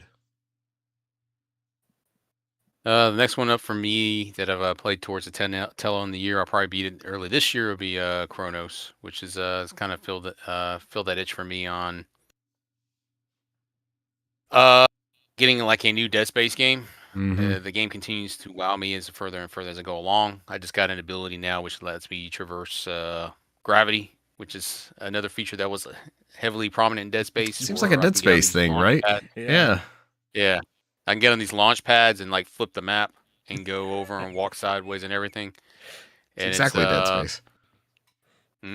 It's not even like trying to hide it. It's doing a great job of it. It's definitely hitting that spot. And I've just got another weapon on there which does rapid fire, so I don't do the charge shot on there. And the story has been pretty stellar. So I've slowly been working with a character called the Warden, who is not all right in his head, because he used to be a traveler that works for the Collective that somehow fell out the system, and then you go in this backstory where he got captured in one of the time rifts that he went back into, and you think that them mucking around with time might have set up this whole trouble that this whole world's into. So you're starting to get the hint, like, hey, them interfering was what caused it to begin with, even though they're investigating to see what caused the problem. And it seems like they were the ones that caused it, investigating it. So, and he's, I just went through this whole supervillain speech with him where he just basically talked about, he talks about how much he loves humans. He's like, oh, humans are great. They dance, they play music, they sing. And it's like, you don't need these things to live. They just create individuality. He's like, I created this song. It's like the rest of the song is lost through time, but I've filled in the parts myself. And he's like, some of the videos, like some of the audio records you have of him, like going, you can see him slowly going insane because he's like the way I look at it, he's like a Mr. Meeseeks. He was only supposed to do a certain job and stop existing, but he somehow got pulled out of that.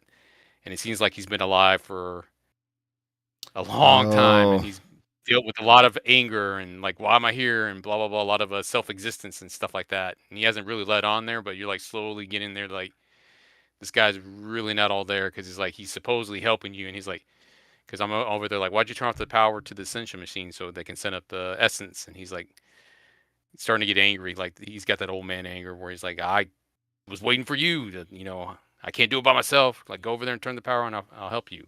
It's like, he's like, he doesn't want it to happen. So it's like he's like sabotaging stuff on purpose. Sounds like So sounds like 343 Guilty Spark from Halo Combat Evolved as well. The construct that's running the ring, the AI. Remember him leading you through the library? Yeah. It's slowly getting disheveled in there. So it's like he has like this whole room dedicated with like human art and music, and like you can tell he's been doing it for a while. Like starting to start seeing his motivations, and the story's really good, man. I'm really impressed with Bloober Team, man. A lot of people have.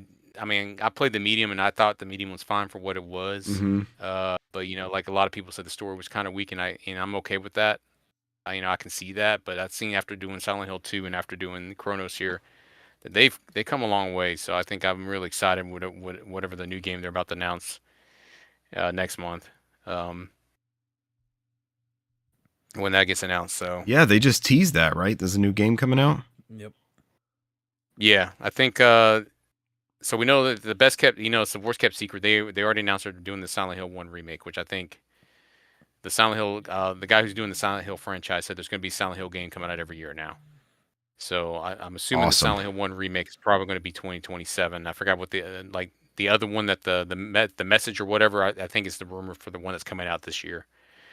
And then what a timeline. They have Bloober Team's also working on also not a great kept secret. They're doing a Nintendo exclusive game, which everybody's thinking it's a Eternal Darkness remake or a new Eternal Darkness game. Really? Trying to bring that up. Yeah, they've been trying to bring that over for a long time. Yeah. Oh. So that's what a lot of people are speculating, because one of their games is a Nintendo only game, and they're speculating it's the Eternal Darkness, because there's been a lot of interviews about them trying to bring that over, port that over, them a Night Dive, port that over, bring that over, remake it, or make a new entry. Ooh. So that, but it's not going to be this one, because Nintendo kind of does their own thing. So I think this one is what they call Project M or Project F or something like that, which I think it's not going to be the Chronos sequel, because that one just came out. So whatever announcement they got on here, so I think they have like 4 games and they're cooking right now. So damn, how big did Bloober Team grow? I think must have expanded. They split off into 2. They split off into 2 teams when they were working on the Silent Hill 2. Okay. And I think they said that they started Silent Hill remake like 2024, maybe. They announced it last year, but I think they started in 2024. So I think after 3 years is 2027. So that's why they're thinking 2027 is when we're going to get the Silent Hill 1 remake. Okay. So it definitely won't be this year. But they started that one off a while back. But yeah. The other one everybody's speculating is the Nintendo exclusive one, which they're thinking is Eternal Darkness, because they've been hinting at that for several years about trying to bring that over. Yeah. And apparently Nintendo still owns the IP rights for Eternal Darkness. It's not locked up with Silicon Knights. So Dennis Dyack. So yeah, it's not locked up in that whole nightmare where they would have to figure out a way to pry it away from that. I mean, because the nightmare is that studio got sued by Epic, right? So there's a lot of money. Unpaid Unreal Engine licensing. Yeah. So you would have to probably pay that money to get that IP if it was still stuck with them, right? So that would effectively kill that game. So, but luckily Nintendo owns the IP, so that's not. I mean, supposedly that's the rumor. But I pivot off of what we're talking about here. But yeah, I've enjoyed Chronos on here, and they've come a long way. Some people was like, well, I don't want to play another Dead Space clone. I think there's enough in there where, I mean, it's like an homage or an ode to it. I don't think it doesn't go too deep into it, because that's like, you don't have that aspect of space. You do have set pieces, kind of like you do in Dead Space, where you do get in certain areas and you do get overrun with orphans, which is like their version of the enemies in there. And you definitely know when it's coming through. There's a couple of jump scares that got me pretty well, like fucking doors is opening, they're coming out of them, like shit. I didn't think about that was gonna happen, but it's been a while since I've been got. They got me. I'm like, all right, you got me. Damn. You got me. But a couple times on there. There's a good variety of enemies. I think this game freaking really came out of nowhere, and it's done pretty well. And I know it's not heavily advertised, but it's really really good. I've enjoyed it, and I'm really looking forward to. Like I said, hopefully it ends well. Like I said, I'm about a little bit past halfway, but hopefully it does end well. That way, I can continue to look forward to the second one. But yeah, Chronos New Dawn is definitely one of the ones this year. So it's awesome. Brent, I think you picked that up on sale, right? It's on my list to get. I did. It's friend of the show, Charles, picked it up based off of Cesar's recommendation. He heard him talking about it on the show and grabbed it. He loves it too. It's a hell of a game. It has yet to disappoint me. I've gone through it and I'm like, this is pretty good. Chronos: A New Dawn. I guess I will go to one of the Switch 2 releases that we had from this year. Donkey Kong Bonanza. This was definitely one of the ones I was looking forward to when it got announced. I know a lot of people were kind of skeptical and didn't like the redesign, but it's kind of a return to form for Donkey Kong. I think it's a hell of a game as far as the look go. And oh yeah, the studio that is behind this did an amazing job. The level layout, the story, the overall design, the music, the destructibility, even like the little Easter eggs and nod to like classic Donkey Kong stuff that's throughout there is just great. I was expecting this game to be good. I don't think I was expecting it to be that good of a game. It's definitely, I think, one of the ones that I think not a lot of people have talked about as being like one of the must-have Nintendo Switch 2 games. And I mean, it kind of missed that release window of launch by like a month. But this game is amazing. Yeah. It's an easy recommendation for the system. A highlight even. It definitely. Definitely a highlight of the system. I loved the kind of like reimagining of Pauline and the even the villain, the setup with the villain and going through all these different freaking levels. And you think collecting a banana and him saying ooh, banana every time would get old, but it doesn't. It just the hype builds every time. So still satisfying. Kong Bonanza was definitely one of the at least mine from my list, one of the games of the year there. I enjoyed this one too. I fell off of it. I think I'm at the part where I got Pauline and I got distracted with something else. But I know you killed it through like a weekend or two. Easy highlight. That's I was trying to tell friend of the show Mark's night, like this is one to get. He said I haven't seen any compelling software for the Switch 2. I'm like, I mean, GameCube stuff is awesome. The camera is very cool. I don't think they're leaning into that camera feature enough. I think that's really, really neat, that integration. But Donkey Kong is an easy recommendation on that list too. I mean, we're all very skeptical, right, on the new release hardware, software. Yeah. We've been burned this past couple of generations, so I mean that's fair to say. But I mean, you can really, like you said there, make an argument that Switch 2 had a stellar first year. There was a lot of great games that came out for it. So at least one a month, that it didn't just feel like let me just play my old Switch games but better placeholder. Which was also a nice treat for certain games. Which other manufacturers have kind of like leaned heavily on that. So. I think they've done a pretty good job. This is a really good first year. It really is for the Switch 2. So I can make an argument about the costs, but I mean, that's just the way things are right now, and so that's a fair assessment. So I feel like I've played it a little bit less than I should have, maybe like everything else, but I don't regret my purchase. I think it's a Switch Pro. This is what we should have gotten, a couple of years ago. But they're actually making compelling software that utilizes that. And like the camera with Mario Kart is a good time. Cesar, you mentioned several games this year that you played with the mouse controls. Like I never would have really considered that. And now I'm like, I bought Cyberpunk when it was on sale and I'm like, maybe I'll try that. Cesar said it was really fucking awesome playing that game with that mouse control style. So I may give that a go myself too. Played several hours of Metroid Prime 4 with mouse controls and it wasn't that bad. That's another one that featured it. You're right. I did that, and I also did the motion controls, which I felt was the better one. So, kind of like Skyward Sword. Remember, Skyward Sword had like 2 or 3 different control options you could pick from. Give us options. That's the way. Play it your way. But to your credit, I think I've played a Shooting Order on the Switch 2.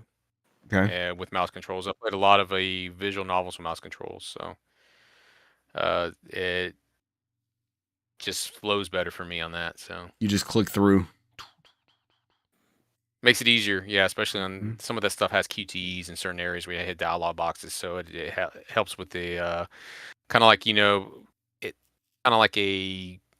how Phoenix Wright was on the DS, where you just point with the stylus when you want to look at stuff instead of having to sit there and move the D-pad to get over to it. So like they've updated these games to I can effectively click on items to interact with the story versus just pressing A, D-pad, A, D-pad, A, D-pad. So makes it a little bit easier. Yeah, more of an intuitive. Makes you feel more involved than just a tap. Yeah.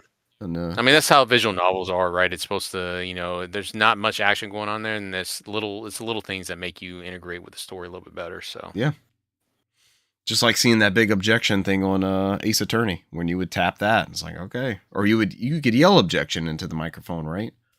Mm-hmm. It's that extra level.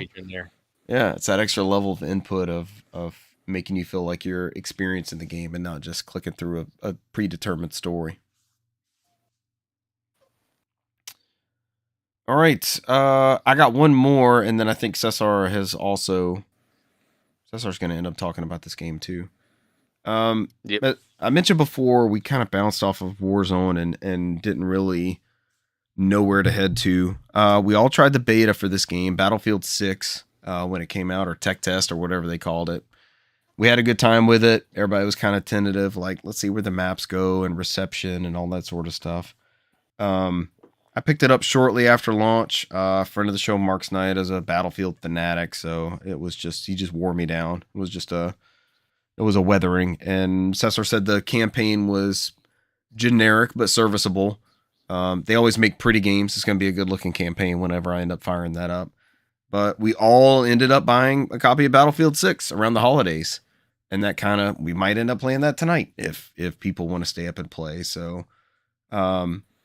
This is a return to form. It feels like an original Xbox 360 online shooter. It doesn't feel, we talked about the Call of Duty nonsense. When you get killed, it's like, okay, that's what happened. The snipers can be a little bit overzealous. When you're coming up that hill on that one map and you see nonstop sniper scopes staring at you, it's like, ooh, fuck this. But I feel like we have a good time with it. A couple weekends ago, I can't remember how, it was just me and Weish online. People are busy through the holidays and such. And he and I played the Red Sec mode that's actually free for everybody. And we did duos and we had a good time with that. And again, the same thing, like it felt fair. It didn't feel like it was a pay to win. We didn't see all the weird cheatery stuff of people opening doors and sliding around and jumping and shooting you in the face when there's no way they could have known you were there. If we all end up playing that battle royale mode together, that RadSec, the gas kills you. You cannot like survive in the gas and like crawl. It doesn't down you, and then you're crawling like our failed PUBG attempt from earlier this year as well, or last year. It straight up kills you. You're just done. Like it got to me. I was like, don't worry, I'll catch up to you because I wasn't far from where we had to get out of it. And it just fucking takes you out. You were gone. That was it. That was it, and we were out of respawns at that point. But they've done a lot of stuff with that battle royale. Like, we could talk about different pieces of the game. I haven't played the campaign. I thoroughly enjoy the multiplayer with you guys.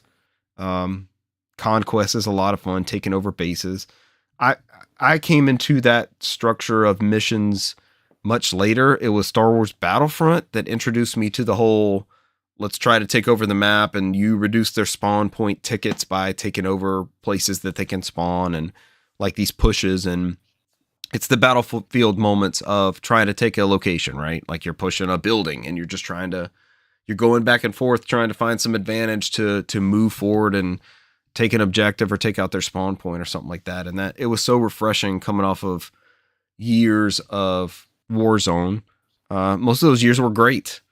But some of the aggravation of feeling like the game had changed in a way that we didn't play it in. But this game plays to our style, and we learn different strengths. And Cesar's a fucking hell of a medic running around and resin you up real quick with those those paddles. Poof. So we kind of slotted into roles and just had a lot of fun with it. And we've played it 3 or 4 Saturdays, and I've gotten on with Mark's night a few times, and it's always easy to find a game, jump in real quick. I think we definitely all need to try that RadSec mode, which is really good. And it's free to play, but yeah, Battlefield 6. It's a return to form. I'm not a big Battlefield head. Mark's Knight is, and he is very pleased with this entry, and I think it's a really awesome game and well worth the expenditure and the time we've invested in it. So I look forward to playing it more this year. I don't see us dropping this one anytime soon, but I hope we definitely all get back in there and try the Battle Royale mode in addition to the full SKU that we've purchased. But that was Battlefield 6. And I think all of us have been playing on PS5, right? For the footsteps and the haptic triggers, which are so awesome in game design. It takes it to a whole nother level. It adds even more, just small things like we're talking about tapping or yelling objection on the Gaikuten Saiban games, but it's awesome. It's a great, that feedback is fantastic on that DualSense controller. All hail the DualSense.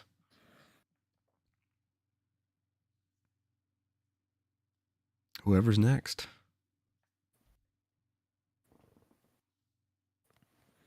Sorry, might be muted. Possible. A list will be South of Midnight. There it is. Yep, this was on my list. Yep. This was on my list as well. And that one felt like a return to form for a PS2 game. God, it does. In all the best ways. Mm-hmm. Yeah, not a knock for it. It's just something that nostalgic and made you like, man, this is great. It felt like a complete game. Mm-hmm. Very rare that we play a game that it felt like there was something missing, or you needed to have a DLC, or they should have fleshed this part out where they have to go in. And I think Final Fantasy 15 is infamous for that, where like that game just felt incomplete, even though that game has been in development for so long. That's the stuff that we've been kind of seeing in the last 10 years. But this game just is how you do a AA game. It's with a AAA feel. So I just wish there were more studios that take more chances like this, and plug and play like Sly Cooper or something like that, and this type of model, and do a AA complete game. That's 10 hours. It doesn't take long. I mean, the story is unique. It's been so long since I played. I got to remember who. It's sad. What her name is. It's sad and emotional, but it's still like a promise of hope, and the world building and the music and the cut scenes and the art style and everything was just on point with this. They did not miss in any category, in my opinion. Yeah, because you play as Hazel, who's trying to go through and help her mom, and it pulls into this a lot of deep South mythos, because it takes place in New Orleans, down there, Louisiana, where you have a lot of that, a lot of those myths, those stories, those tall tales are kind of integrated in this story here. And it's just her coming to terms with her self-worth and who she is, and her family and the environment she grew up in, and A lot of her extended family, her grandmother, all that's in there. And basically accepting her destiny of what runs in her blood, and becoming who she wanted to become. So kind of like Such a finding good game. yourself. Yeah. So, and it, like I said, it reminds me so much of like the joy I've played when I played like Prince of Persia back in the day, when when Prince of Persia went to the PS2 and PC at that time. For Sands of Time, where they took I mean, this one's not this is a new IP, which is even rare, but they kind of took something here and find its own a niche on there, where they just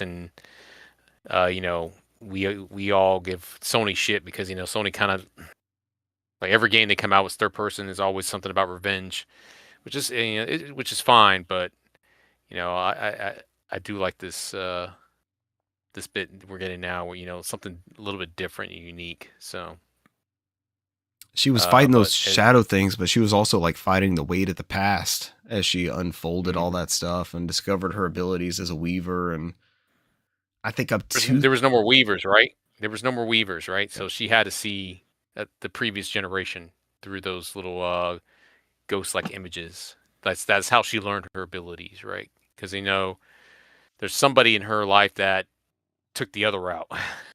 Yeah. Like they seized it, but they didn't do it on the good route, which their abilities are a little bit different. They're more of a darker side, so it doesn't fit akin to what it was on there. So, but Compulsion's games did such a great job on this. I look very, very much forward to it coming on new platforms on PlayStation 5 and Switch 2. And They just hopefully physical announced that, versions of right? those Yes, please God, at the physical Game Award. editions.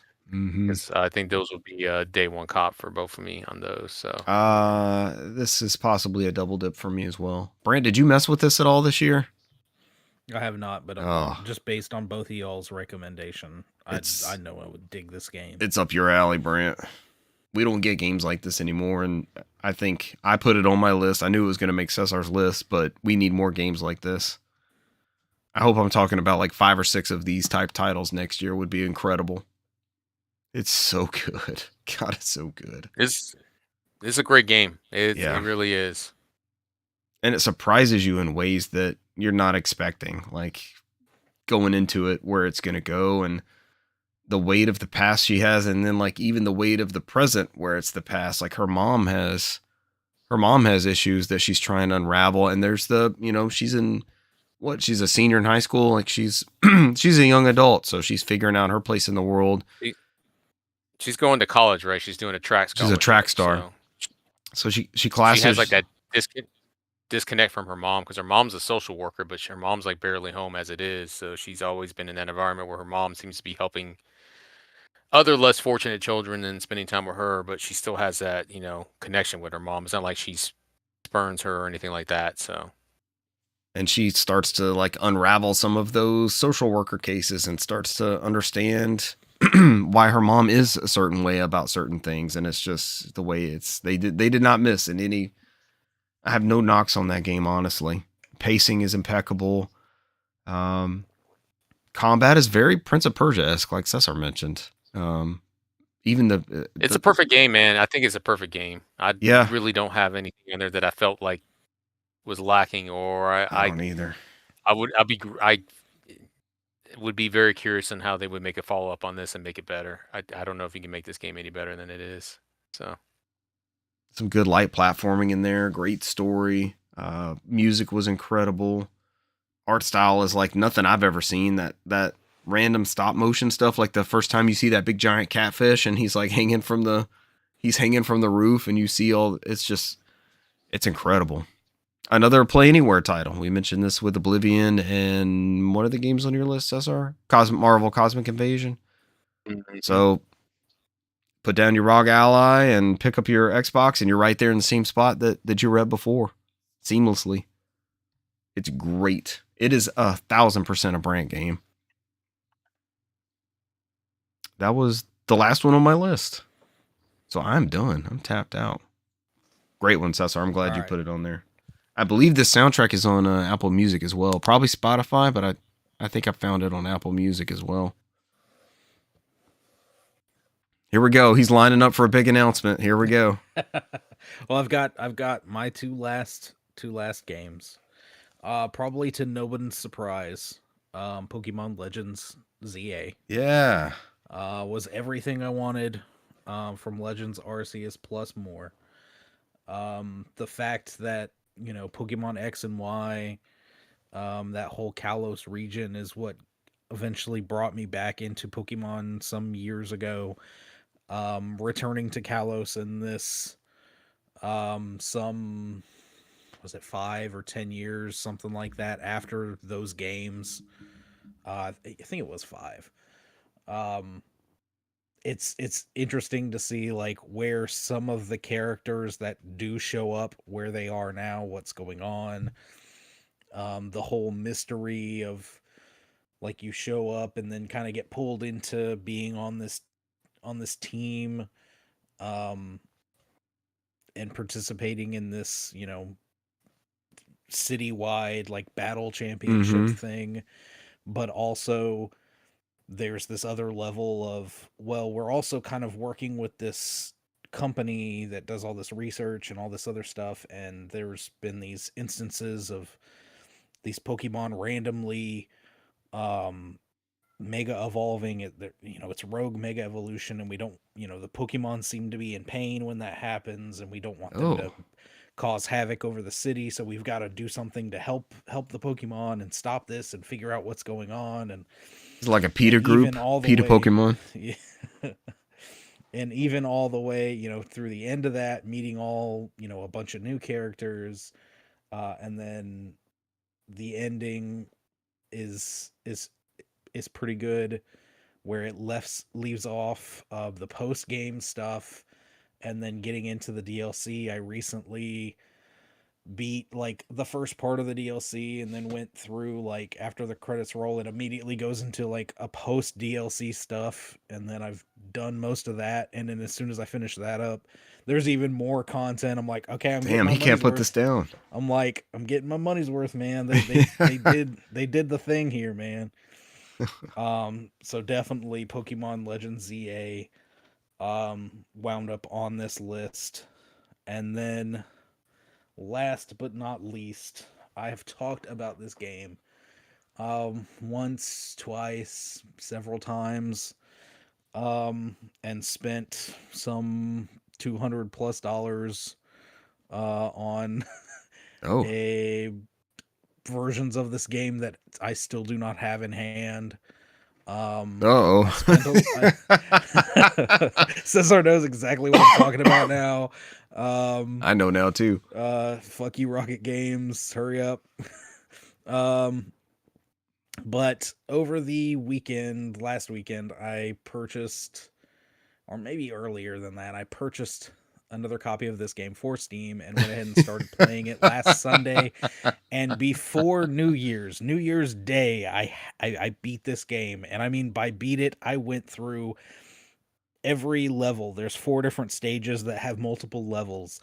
If you complete, collect all the things you're supposed to collect, or rescue all the things you're supposed to save, which are 6 little characters, you unlock a secret level, and then you beat those secret levels, and then at the end of the game, if you've done all this, you unlock basically what would equivalent to like the special levels in Mario, where there's a whole nother little secret separate island, and there's more levels you can go through, and you do Was that those, in and there's a was that in the special secret originals? boss level. Oh, As far as I know, it's in the originals. I okay. never knew that. I'm talking, of course, about Croc and the Legend of the We Gobos. knew it was This is coming. the Platinum Edition, um, Oh. with the added stick controls. It's a brand new game. This game feels so much different, but it's still that like kind of challenging 90s platforming at its best. Um, I would put it into like that same category as a 3D Mario, or somewhat like Crash Bandicoot, because you're literally like going around a map. Some of those elements kind of remind me of that, but um, the definitely the not having the tank controls as your main option is really nice. Is a big improvement. You can still use them if you want to. And the one of the buttons does the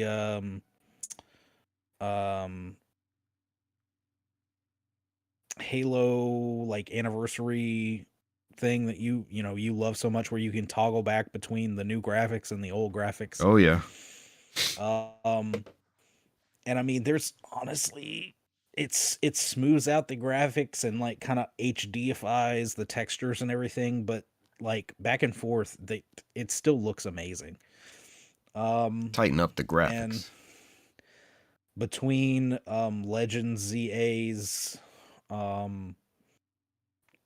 DLC, I was picking this game up and I'd play through like several levels, and I'm like, no, I gotta keep playing, and I'd get knocked down. You'd have some But you of got that up old again. school platforming BS, and it would just like completely be like, I'd put it down like, nope, fuck it, and then go back and then get put down ZA and walk by the Steam Deck later and go, I kind of want to play, kind of want to get back to it, play Croc, So I can beat that part this time.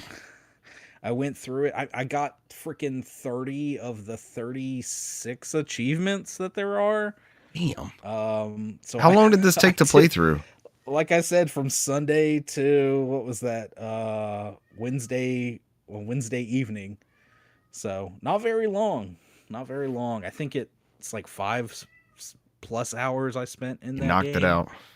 And just I was glad to finally play this game. Like I said, I still a little miffed that I don't have my physical copies in hand, but I don't care. I loved this game. I was happy to support it.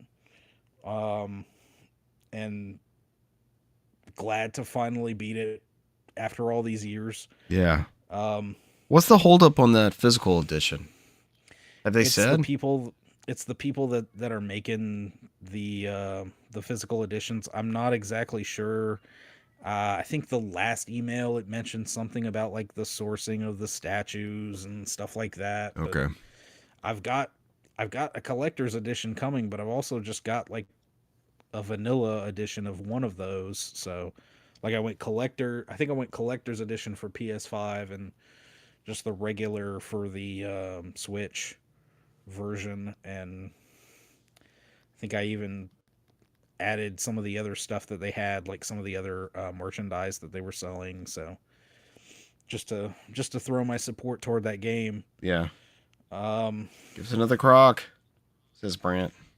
Oh, I'll probably talk about that next week, about the other Croc. Croc 2, Croc Dos.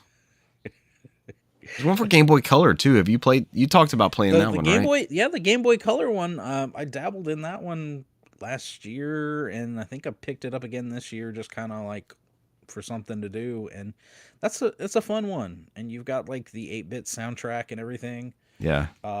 That's the other thing with this one is all the extras. There's so many adverts. They show all the merchandise, the ads that they had for the game in magazines. They have remixes of the soundtrack. They have the original soundtrack there. There's all sorts of good stuff in that, what they call the Crocopedia. Honestly, it's a well done collection. That's what you want as a preservationist, right? It is. There's like commentaries and all sorts of stuff, just kind of like that Atari 50th collection. There's all sorts of good stuff in that extra section. So it's a good little thing to go through. Some nice nuggets for fans of the series. Yeah. All right. Were those your last couple? That's it. That's you still got some on your list? No, I think that's it for me. We made it. We made it across the finish line. I think I've mentioned, I'm putting you guys on the spot because we didn't really talk about this, but anything you're looking forward to this year? I think on my list is I'm very curious about the Mario Tennis game and Dragon Quest VII. It's probably my most played Dragon Quest. when the 3DS one came out and Cesar and I got it. I think we were playing at the same time because we were talking about the vignettes that would play out in that story back and forth. And it's like, man, these are incredibly well written. I can't wait to give that one a go. You guys have anything that you're totally looking forward to? For me, I'll be real quick because I got a good bit this year. I definitely wouldn't mind going through Animal Crossing New Horizons again with the Switch 2 upgrade. I think it's only $5. Okay. I'll probably jump on that, and that's going to be in the next 2 weeks. The next Legend of Heroes game, Trails of Beyond the Horizon, comes out this month. Long wait. We're almost finally caught up to Japan. What else was coming out this month? I'm excited about playing Final Fantasy VII Remake Integrate on Switch 2. I heard that's a labor of love, and interested in seeing how that plays out. I'm like you, Richard. Dragon Quest VII next month. We also have the new Resident Evil next month. I'm excited about playing that. Oh yeah, Requiem. Interested to see what the other Resident Evils play like on Switch. Yeah. I'm not gonna day one them because I've had many different ways of playing them, but I'm kind of interested to see how those look out since the original Switch versions were just streams, and these are actually ones you can download. Ease 10, Pro Nordics is coming out for PS5 finally over here. Play that. Really? I thought that had been out for some time. It's just waiting on the PS5 version. Kind of like a director's cut. Okay. The first one was really, really difficult. And then March, I think Fatal Frame 2. I'm excited about doing the remake of that one. Crimson Butterfly. Richard's Game of the Year, Dynasty Warriors 3 Complete Edition remaster comes out in March. I absolutely want that game. About that one. Yeah, I am. Oh my god, I love me some Dynasty Warriors. Places like, oh, Dynasty Warriors, like, oh, I keep forgetting about that one. And I think outside of that, I think 007, I think they pushed that back to May, but that's probably going to be at least the first half of the year. It did get a delay. That looks really good. I think that's on everybody's list this year. We love IO interactive stuff. I want to play Pragmata as well. I think that comes out early this year too. So, I mean, there's a lot of good stuff coming out at the beginning of this year. Nothing really from first party too much, right? But outside of what Richard's mentioned with Mario Tennis, which I think is next month. So Pragmata, what's that one? Remind me what that one is. That's the Capcom, like with the space dude and the little girl. All you had to say was Capcom. I'm like, oh yeah, that's the one we've been seeing videos of for 4 or 5 years now. Yep, very curious about that. Oh yeah, I'll kick it over to Brand, see what he's interested in. But yeah, those are my. And I also forgot that Romeo's a Dead Man comes out next month too. There's a lot of good shit. Gosh. I'm excited about that. I love me some Suda, man. I'm excited about that because that's 100% pure Suda when I look at that shit. So. Yeah, you could see his DNA all over that one. Yeah, 26 is off to a good start. Seconds. Yeah, and they also, I think they just announced PGA Tour 2K25 for Switch 2, which I'm not gonna day one it, but I kind of want to see how it looks. Hey, we gotta get that. I kind of want to play a PGA Tour. We need to get Hot Shots. We need to get price drops so we can all play Hot Shots. There's too much good shit, guys. I can be here all day because I think I also want to get the new My Hero Academia. I'm finishing up rewatching it right now, and I'm like I'm fired up for that game coming out next month too. Yeah. So it's a lot of good stuff. I mean, it's already a busy year, man. I still gotta get caught up from last year, so shit. I'm trying to get caught up from 2001, 1989. So I'm glad that you said that, catching up. Mm-hmm. Because of course I'm always excited about a bunch of new releases. Like Cesar went over, my list pretty much lines up with his list. We got a lot coming out, man. We got a lot coming out, a lot of good stuff. But at some point I do want to get back on my Metroid Prime 2 and go into Metroid Prime 3. I do want to get back onto my Metal Gear kick. And my Assassin's Creed kick, like I said earlier. But this year, I'm doing something a little different. I always do something a little different. Cesar's usually pretty good about going into his backlog, and I'm kind of jealous of that. Like, he goes back and plays, like, older games all the time. And I seem to get stuck on, like, playing whatever comes out, and then, like, what am I going to play? And then going back to, like, one of my comfort games or something. Yeah. So this year, I've got a little box here. Oh, I've put 15 games on little pieces of paper in here. Oh, I'm gonna draw 6 at random, and these 6 games I am going to play, and I plan to play them through completely awesome. through the year. Yeah. So I'm gonna take out 6 pieces of paper real quick. You're doing it live on the show. This is fucking awesome. Live. 3, 4, and come back here. 5. And Brent, why are they all Super Mario Brothers 3? They can't all be 6. Super Mario Brothers 3. You can't play that okay, game so 6 times. please. First game I've pulled here. Splinter Cell Chaos Theory. Oh, interesting pick. System Shock. Okay. What is this? Gravity Rush 2. Another good one. These are killer games.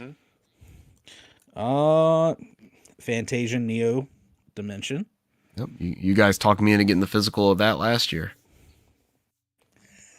Cesar's gonna fucking love this. Uh-oh. Crusader of Senti. Oh, there it is. Yeah, Crusader of Senti's good, man. I went through it the other day, like a couple months And back. Southeast Premier #1 Crusader of Senti game podcast. And Beautiful Joe. So all of these are games that I have not played that I either have on my list of shame or Henshin a Go-Go, baby. Or backlog. Henshin a Go-Go, baby. So these are all games at some point I'm going to pick them up and I'm going to play them, and I want y'all to hold me to them. Damn. As well. Brent, do you have a copy of Beautiful Joe? I do have a copy of Beautiful Joe. I think I've got it for Switch. The only thing that I have to get is this Splinter Cell Chaos Theory. Those were available at some point on the Microsoft Store for backwards compatibility. I'm not sure if they removed those or not.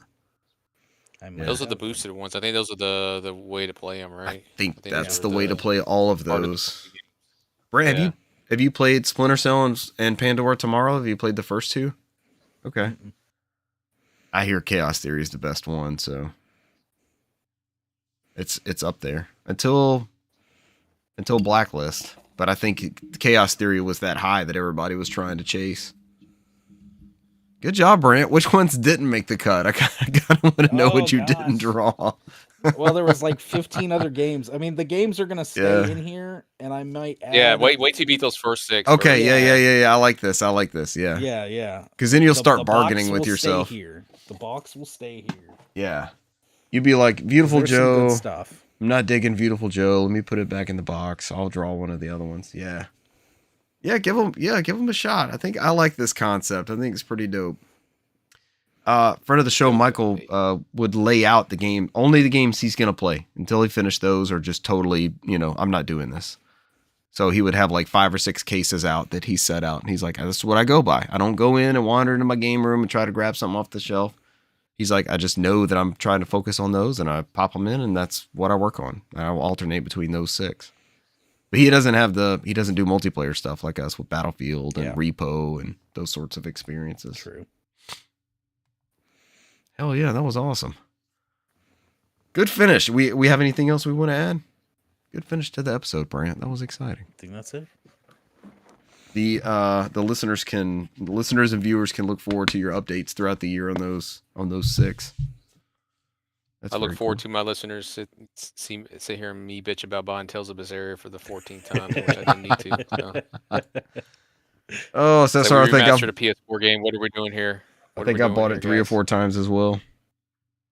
It's remastered on PC. I still have the original one on Steam. It's like, what am I doing as I add it to cart? Like, what are we doing here? As I add it to cart. Why is this what I have to do? All right, ladies and gentlemen, thank you for joining us for the past year, 2025, and for the first episode of 2026. And we will see you next week. Bye. See you. Adios.